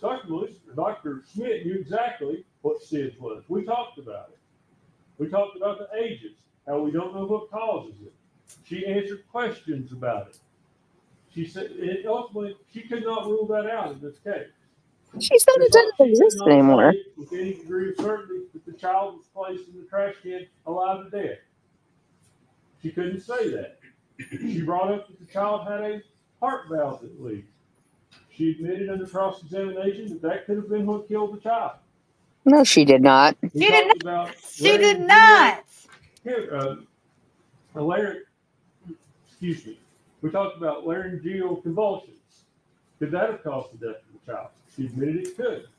Nope. Ms. Massagill brought up tongue tie. I brought up tongue tie. I brought up GERD. I brought up an infection she had because all of those things can lead to the onset of SID. That's the research, and Dr. Smith agreed with that. Now, I want to tell you something about Dr. Smith and Dr. Maluka.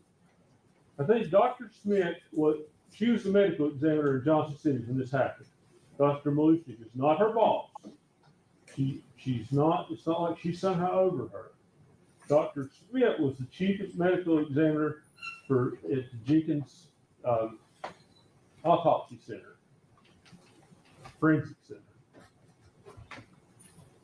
Subsequently, for whatever reason, the state sent her report to Dr. Malusic for another opinion. Dr. Malusic only reviewed her report, and she finds that it's a good report. But then she wants to go further and find with some type of certainty that child was placed in the trash can. And you saw an exchange between me and her in here yesterday. It went on for 4 or 5 questions. And I kept asking her, Doctor, can you say any type of certainty? What can you say about this? Can you conclusively say that child was dead when it was wrapped in a blanket, wrapped in tinfoil, and put in the trash can? She evaded that question. She wouldn't answer that question. She finally answered that question only after it threatened she would be content if she didn't directly answer the question. And her answer was, no, I can't say conclusively. And then she threw out kind of a parting shot at me as she left. And suggest to you the more accuracy of that parting shot, she said the child could have been murdered some other way. Should have been. The child could have died some other unknown way. That's what the truth would have been. She presupposed that this child was alive when it went in the trash can. The doctor who did the autopsy was very clear she could not conclude that. She said it couldn't be excluded, but it cannot be included. Dr. McLustick come in with a preconceived notion of that's what happened.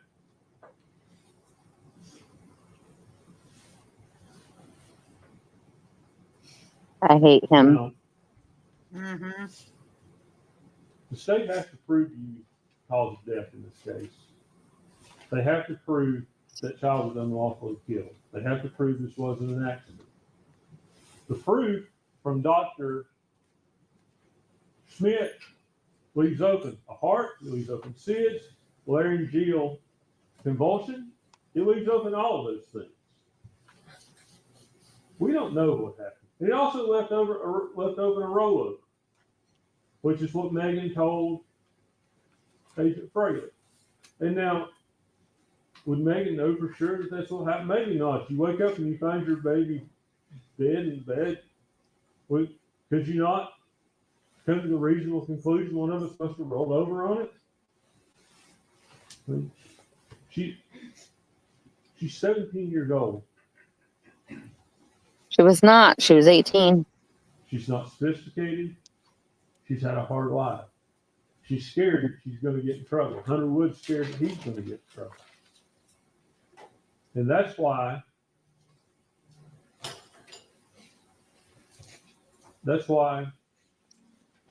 she does what she does. Hunter takes the baby to dispose of it. She knows about it. Is that right on her part? No, it's not. Should she have called and reported? She absolutely should have. I told you that in my opening statement. Have they proved that she's a liar over and over? They have. Don't deny that. They haven't proved she's a murderer. Yeah, they did. All the DNA points to her. It's all over You everything. Amen. More counts of false report than I can really count.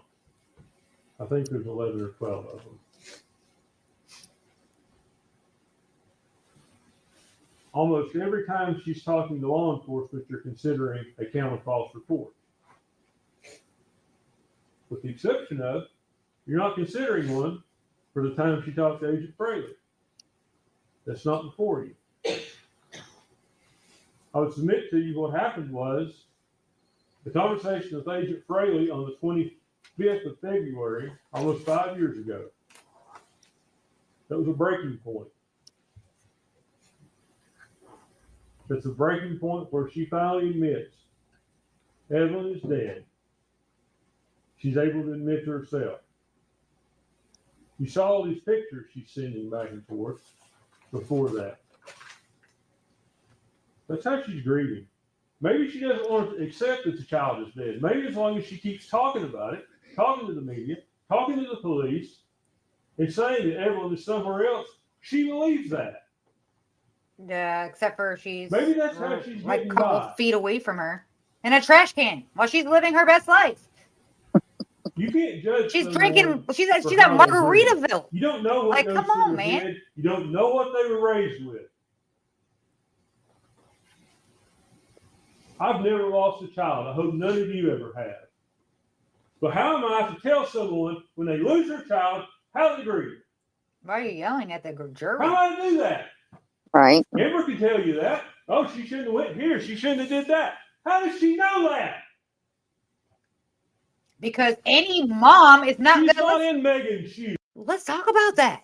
And no mom that has lost their child, or even if she was missing, as she stated, is going to be living their best life. You're not going to be out smiling at the aquarium, going to Margaritaville, going on hiking trips, hanging out with your friends. You're not going to do those things. You're going to be unconsolable. No one's going to be able to talk to you. We're going to be lucky if you had a shower.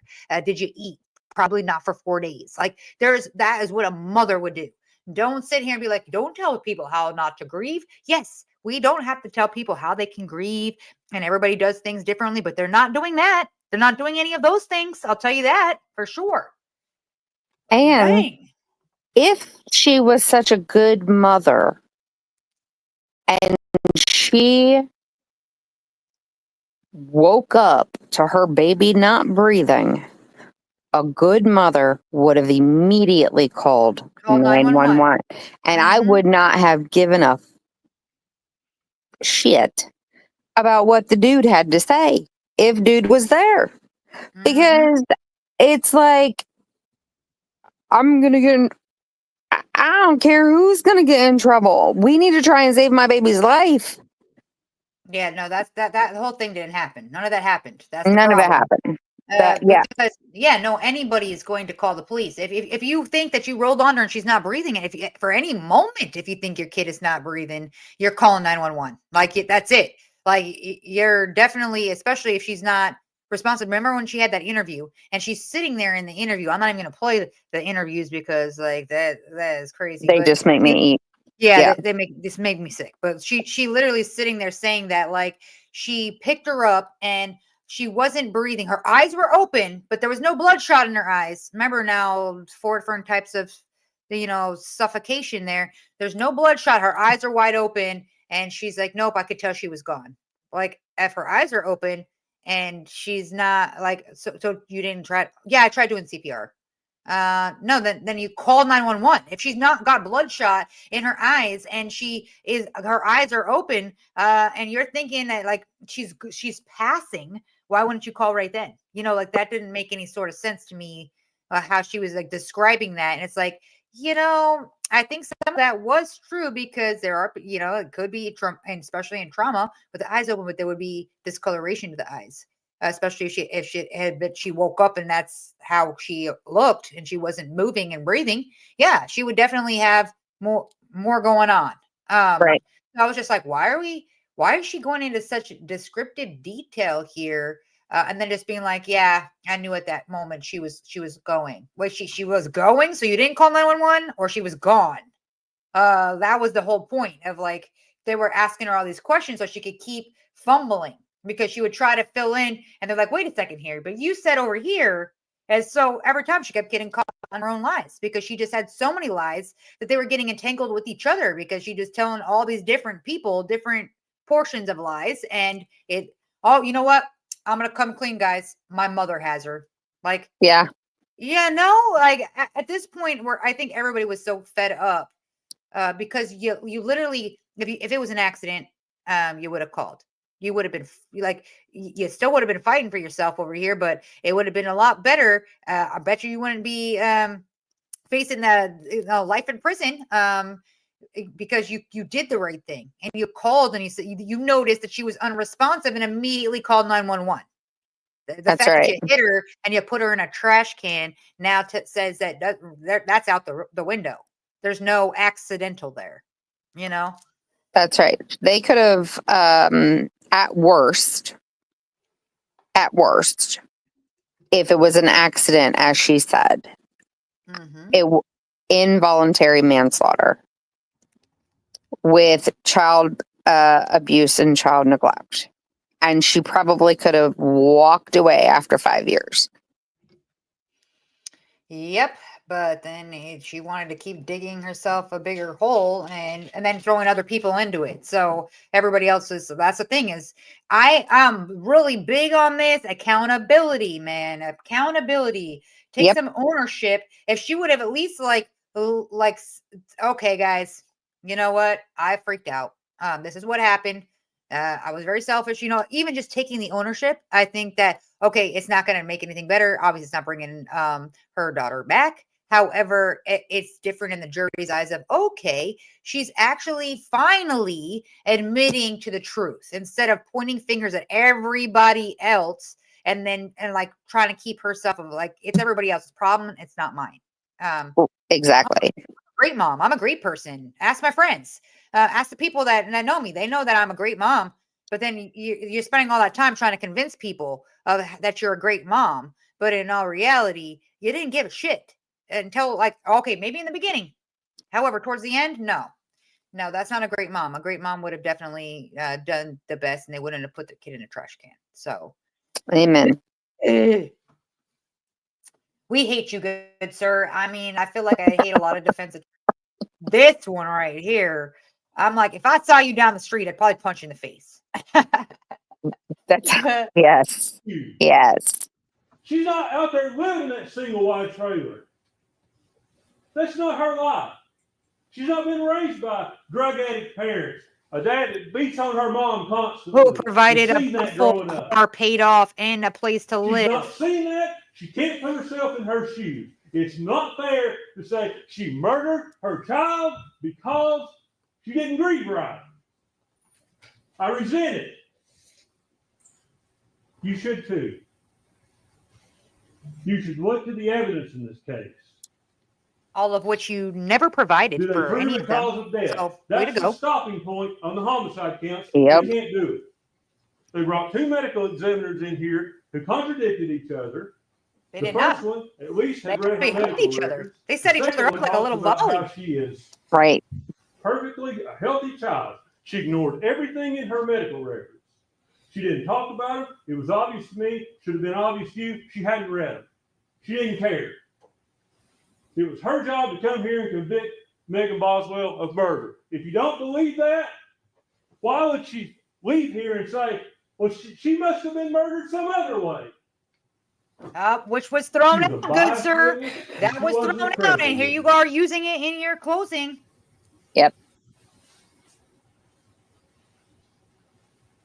Fucking piece of shit. Yep. Now, let's talk about the tinfoil. Yeah, we all want to talk about the How can tinfoil. her one fingerprint be on a piece of tinfoil? This is so dumb too. When he brings the tinfoil out, I was like, no, he did not.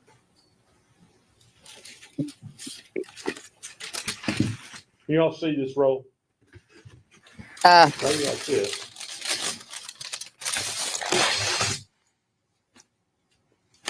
Okay, my fingerprint's on this roll. I've taken this one. The next No. person who gets this is going to use Yeah, a piece no. of tinfoil with my No, fingerprint. your fingerprint is still on the one that That's you a pulled. possible way. And then your fingerprints are on the box, not the actual Uh-huh. foil. Jesus. That's wrapped around another her. possible Come way. on, man. We've heard That would the have been like, tinfoil oh my god, I had can't. food and debris on it. So there's food and debris in the trash can. But maybe the tinfoil was already thrown away in the trash can. And it tightly got wrapped around her head. If it came off of a roll like that, whoever got it would have had to have reached in there and gotten several pieces. There were several I have pieces to of mute for just a tinfoil. second. I believe 4. There should have been fingerprints all over it. One fingerprint. That's all you need. It doesn't prove she put that tinfoil on there. No, Now, but she had on what the about plastic bag, DNA on the garbage on the can? trash can. Yeah, let's talk about that. I would just about guarantee you, each and every one of you, your DNA is on your garbage can in your kitchen. Your DNA is all over the house. Your finger, I said DNA, actually fingerprint. Your fingerprints. Also, that trash can was in the playhouse with the baby in it. He's acting like it was just in the kitchen. Right. Then it would make I think more sense if, yes, she picks up the trash that's can and what changed the you bag. could consider- But she didn't even clean her house. Probably There was Evelyn's trash handprint on everywhere. the trash So can. this is irrelevant too.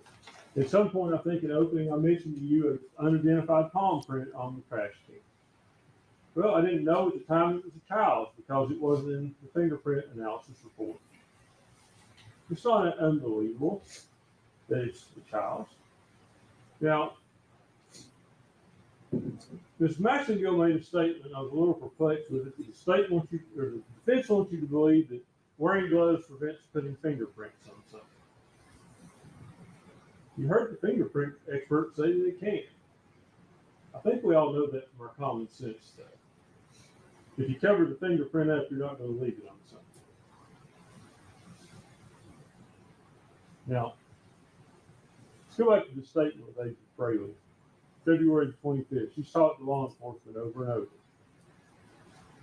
And she talks about how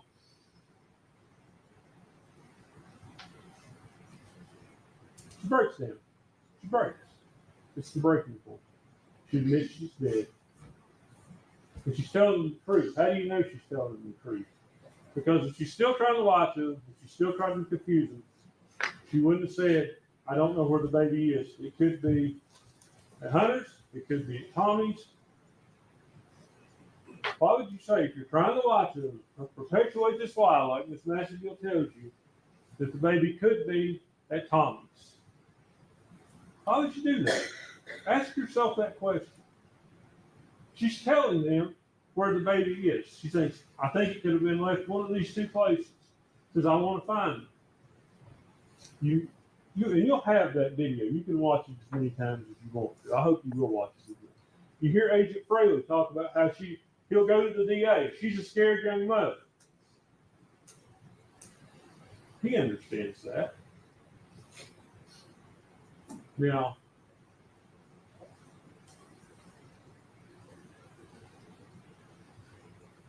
Now what, guy? You've officially lost this. I don't have to prove this case. I wish I could, but I can't. You can't prove it. We wish you could prove it. What I can tell you is the state has not proven their case. They've not proven Yes, cause it of has. death. They've not proven that the death was an unlawful killing as opposed to an accident, or some rolling over in the bed being an accident, or some kind of health-related issue. They haven't proved that. Let's talk about the gloves. Here we go. I go around in circles sometimes, and I hope y'all are following. Yeah, we know. We I see it. apologize for that. But Slinging mud and spaghetti. Talks about the criminal pulling the gloves up from the trash can. I think if you'll remember back and look to your notes, TBI cut those gloves up for testing. I could be wrong, but I think that's the case. And what do those gloves tell us? Do they match Here up he to goes. anyone? No. But they do match up to an unknown male. There's not enough profile there to match it to someone specifically identify them, but it matches it up to an unknown male. That's him throwing That's shit at the why wall there's too. not multiple Mhm. fingerprints on the tinfoil. Because there's no damn way. Like that when it even like you said, your hands sweat, so you're gonna get some sort of DNA in there. Okay, anybody wearing gloves. That's actually I used to be able to look underneath. I touched glass. I worked at this company where we manufactured stuff that was made for the military, and you would like night vision goggles and stuff. So I had these like extreme micro like microscopes that I could look under. Or I could get down and see the fine prints in my own gloves. I could see like my skin, like if there was dry skin, if there was a cut, I could see real deep. And like I was almost amazed every time I'm looking under this mic. And even in the gloves, I could see my fingerprints from from the outside of the glove underneath the microphone or microscope. Even though they're in the inside, I could still see the outline of my fingerprints from the inside. So Yeah. if somebody prominently put their hand in a glove, whether it was 1 second, 2 seconds, they put that glove on, you're getting some sort of DNA, skin. Like it was almost crazy to me to see how much was left behind when you take your hands in and out of the gloves all day. Mhm. We used to play with it all the time. Like, oh my God, look at how dry my skin is in these gloves. Like you could see it all flaked out and left in the glove. So to me, when he's like, there was male DNA. Okay, it could have been the manufacturer. There wasn't enough DNA to test anybody against it. Therefore, they're acting like what he's just trying to say, well, there wasn't enough DNA. So it's not like the guy just picked up the glove and no, if he touched that glove in any sort of way, even on the outside, inside, anything, they would have been able to tell that. The fact of that it was so minuscule that they weren't able to pull it. He's trying to make it into something that's like, oh yes, there was DNA there. They just couldn't get it. There was not, not enough to do a sample. Yeah, because it was so minor that it was just a hint of a Y chromosome. They have to mention that because this is what their testing is. However, if there was a male hand in there and there was a fingerprint or skin cell, they would have been able to say that. Sweat, Mhm. skin, any of that. So it was like Right. this guy using the damn glove. Yeah, it's like, yeah, you saw there was Y chromosome in there. Like, guy, you are really doing too much. I was embarrassed for like anybody. Her parents like should probably were sitting there too. Like, damn it, this is not good. This guy Right. is ruining it for us. He sealed their fate. 4 hours. 4 hours. They came back guilty on all accounts. Didn't even question it. I thought it was going to be at least a little while longer. I figured that they were going to at least like bounce some of the smaller charges because 19 charges is a lot. To sit there and get guilty on all of them, insane. Insane. Meanwhile, poor Karen Reed over here still going to trial, and she's still like I don't even understand. There was more. There was more evidence here. More evidence with Karen that should have exonerated her, but then no, she's still getting mistrial after all these days. These guys came back in 4 hours, all agreed. Throw the book at her. She guilty. So, sir, you could congratulate yourself because you equally made that happen. Obviously, she did her part. However, you didn't help in any sort of way. She probably should have represented herself. I think she probably would have done a better job. Honestly. She's a better lie teller. Oh God. I just can't. And this is the part that was just like, you know what? I cannot with this guy. When he came out and then like even the impact statements, like the mom when she came out and she was just like, yeah, it was me, I was hooked on opioids and yeah, she like she just wanted it. It's like, who fed that to you? Like, who gave you that information? And I know that she hadn't known that she was getting arrested after that because, you're showing up for court to be there for your daughter. She knows how the law works. She knows she has a warrant from 2024. So I think as she goes in there and she's crying on the stand to try to help her daughter out. But I think that mom's still messed up. I still think she's got a lot of recovery to do herself. And I think that that's the part of it. She wants to take ownership for her daughter too. How about you let her take accountability for her actions? Because I'm sorry, if I was sitting up on that stand, I'm going to be there for my kid. However, I'm going to be like, listen, I don't appreciate you sitting here saying I had this baby when I never even had her. I wasn't even around you. I would have called her straight out on the stand. I didn't know. But however, yes, I do think that maybe you, after 55, 60 years of you sitting in there, maybe you might be able to enjoy the last like 2 years of your life. But you have to let your kid take the accountability. And that's the problem is no one is letting Megan ever be accountable for her actions. The only person who tried was her dad. Yep. He was the one that actually was like, hey, you need to do something here. You know where that baby is. We know that you know where that baby is. Tell everybody the truth, and this will be a lot easier. And she still consistently lied. But the dad tried everything. Hey, I'm trying to help you. However, I can't. Listen, he gave her a place to live, gave her a car, anything that baby needed, he was providing for them. So to stop with she had a bad family. She had the dad used to beat up. The parents weren't together. They were living in separate locations. Let's not use that at all. This is why, like, it's frustrating to me when I look at, like, okay, you literally have attacked at every angle and nobody's sitting here saying, hey, get on that stand and say the damn truth, girl. Get up. What did she have to lose to speak up now? That's what pissed me off too. Like, you have, okay, I get it while during trial. Yeah, you're not credible. No one wants to hear what you have to say. But now that you've gotten guilty on all 19 counts, maybe you should probably try to plead for your life right now. Right now, you should probably like show some sort of caring or emotion. That pissed me off too. It's like nobody is letting this girl take accountability. As an attorney, I'd be like, okay, you know what? Probably now is the time that you're going to come forward and just to speak. And even if you don't say, hey, I did this, or say that, at least speak on your daughter. Like, Right. Give them something so when they go back and they sit there and that, like, they could think, you know what, maybe she can be changed if she can come forward and say something that is hard for her to say, even though we all know the proof and it's already been determined.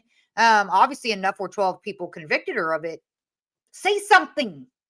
Like, not one person on that victim's, like, when you have a victim impact statements, you talk about the victim. Why was nobody talking about the victim? Why were they making the victim Megan? Yeah, I was so heartbroken that there was nobody. I don't understand why her best friends that are not friends with her anymore. Her father, who is the one who got this ball rolling for his missing grandbaby. What about, I was so irritated with the foster mom that she did not speak for baby Evelyn and instead spoke on Megan's behalf. Yeah. And then we have, oh my gosh, there's a slew of people who And could call have, me. yeah, oh my God. Yeah. Yeah, I'd give up my home if I could just bring Megan home today. Well, be thankful you're not freaking homeless. I Cause wanted someone to come up there and be like, she was a beautiful dog, beautiful baby. We watched her walk. We watched her. Like, give me something funny she did. Give me something about, just so we can sit there and have something, okay, and like where you're coming in strong and you're speaking about the actual victim. But I didn't like how this one was like, we don't know who the dad is. So there's no dad that's going to come out and speak for his daughter. There's not anybody that's they're going to be there and speak up. And the only people they bring forward is these people that are going to make Megan a victim again. Megan's not the victim. Stop sitting here and pleading like you want to plead for her life and say, oh, she's made some mistakes, sure, but she should be able to come out again and be able to she had a lot of things going. Like, we all have that shit, lady. Come on now. The problem is nobody wants to have her take ownership, and nobody. Nope. That is part of the problem with the younger generation. You get a participation trophy. Yep, and I'm not one of those people that believe that. If you're like, I coach the town softball and the town basketball, and I'm sorry. You know how many parents I get into arguments with them because they come up. I'm like, man, I'm not getting paid for this, right? This is free, and you can sign up and do it too. But I didn't see none of y'all wanting to help. None of y'all are coming to practices. None of you guys are doing drills. But you want to sit here and be like, why isn't my kid pitching? Your kid could not hit can't even throw the ball. Your kid can't even throw. I'm going to be quite honest with you.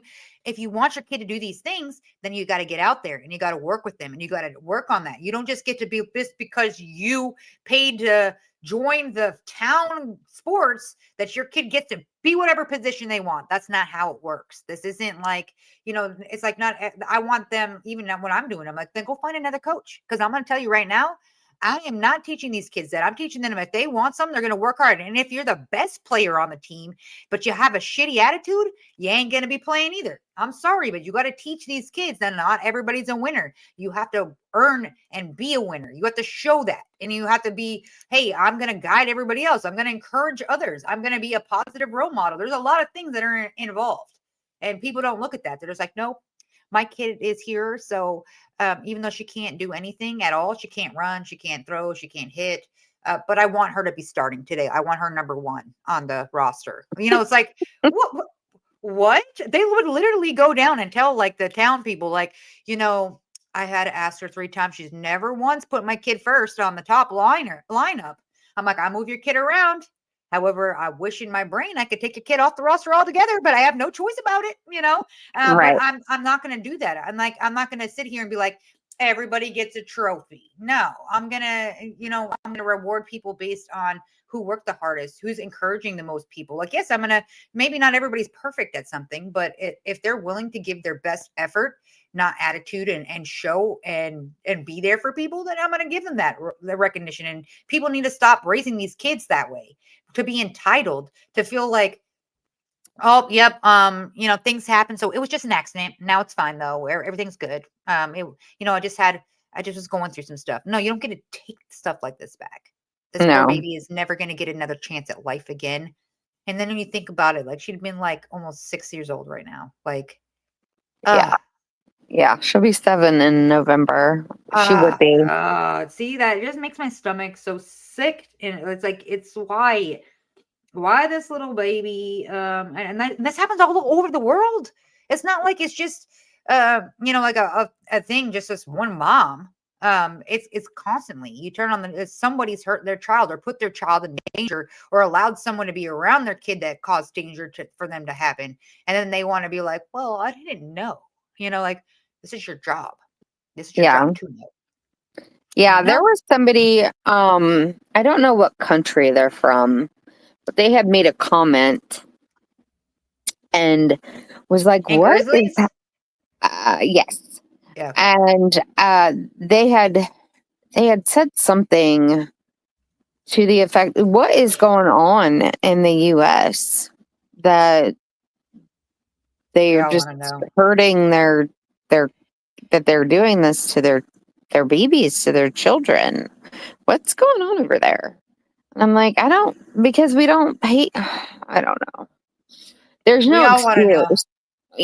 There's no excuse, to be honest. I mean, if they would have came out with like some psychologists, some, experts of their own, and provided some sort of, oh shit.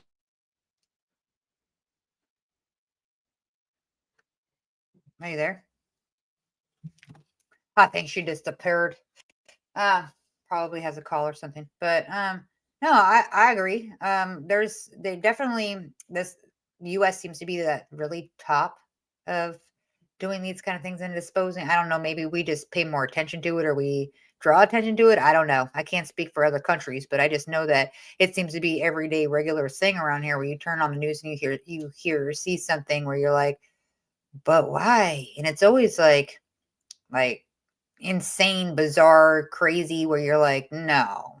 And then I always wait. Like on this one, I didn't poke around and I didn't dig. I waited and I just watched the trial from beginning to end and went my own route with it and was like, let me just not like research like I normally do. And let me just follow along like I'm a jury member and I'm only hearing what is provided to me. And I'm going to make my sole decision based on what is provided to me by the prosecution and by the defense. And holy hell, did this defense really just not do anything productive? And I do think that if Megan had such a crazy life, like her mom with the opioids and like all addiction and the abuse with the father, all these things, that happened between the mom and the dad that she might have been a witness to, maybe they should have brought somebody up there that spoke on her mental health or well-being but she didn't seem to be having those issues. She wasn't being seen for those kinds of things prior. So nobody could really vouch for that. It just seems, I mean, to admit to something like that after the fact, of course, now you're going through some shit mentally, right? Because now you're realizing you ain't never leaving that prison. So yeah, of course, you'd have to sedate me too.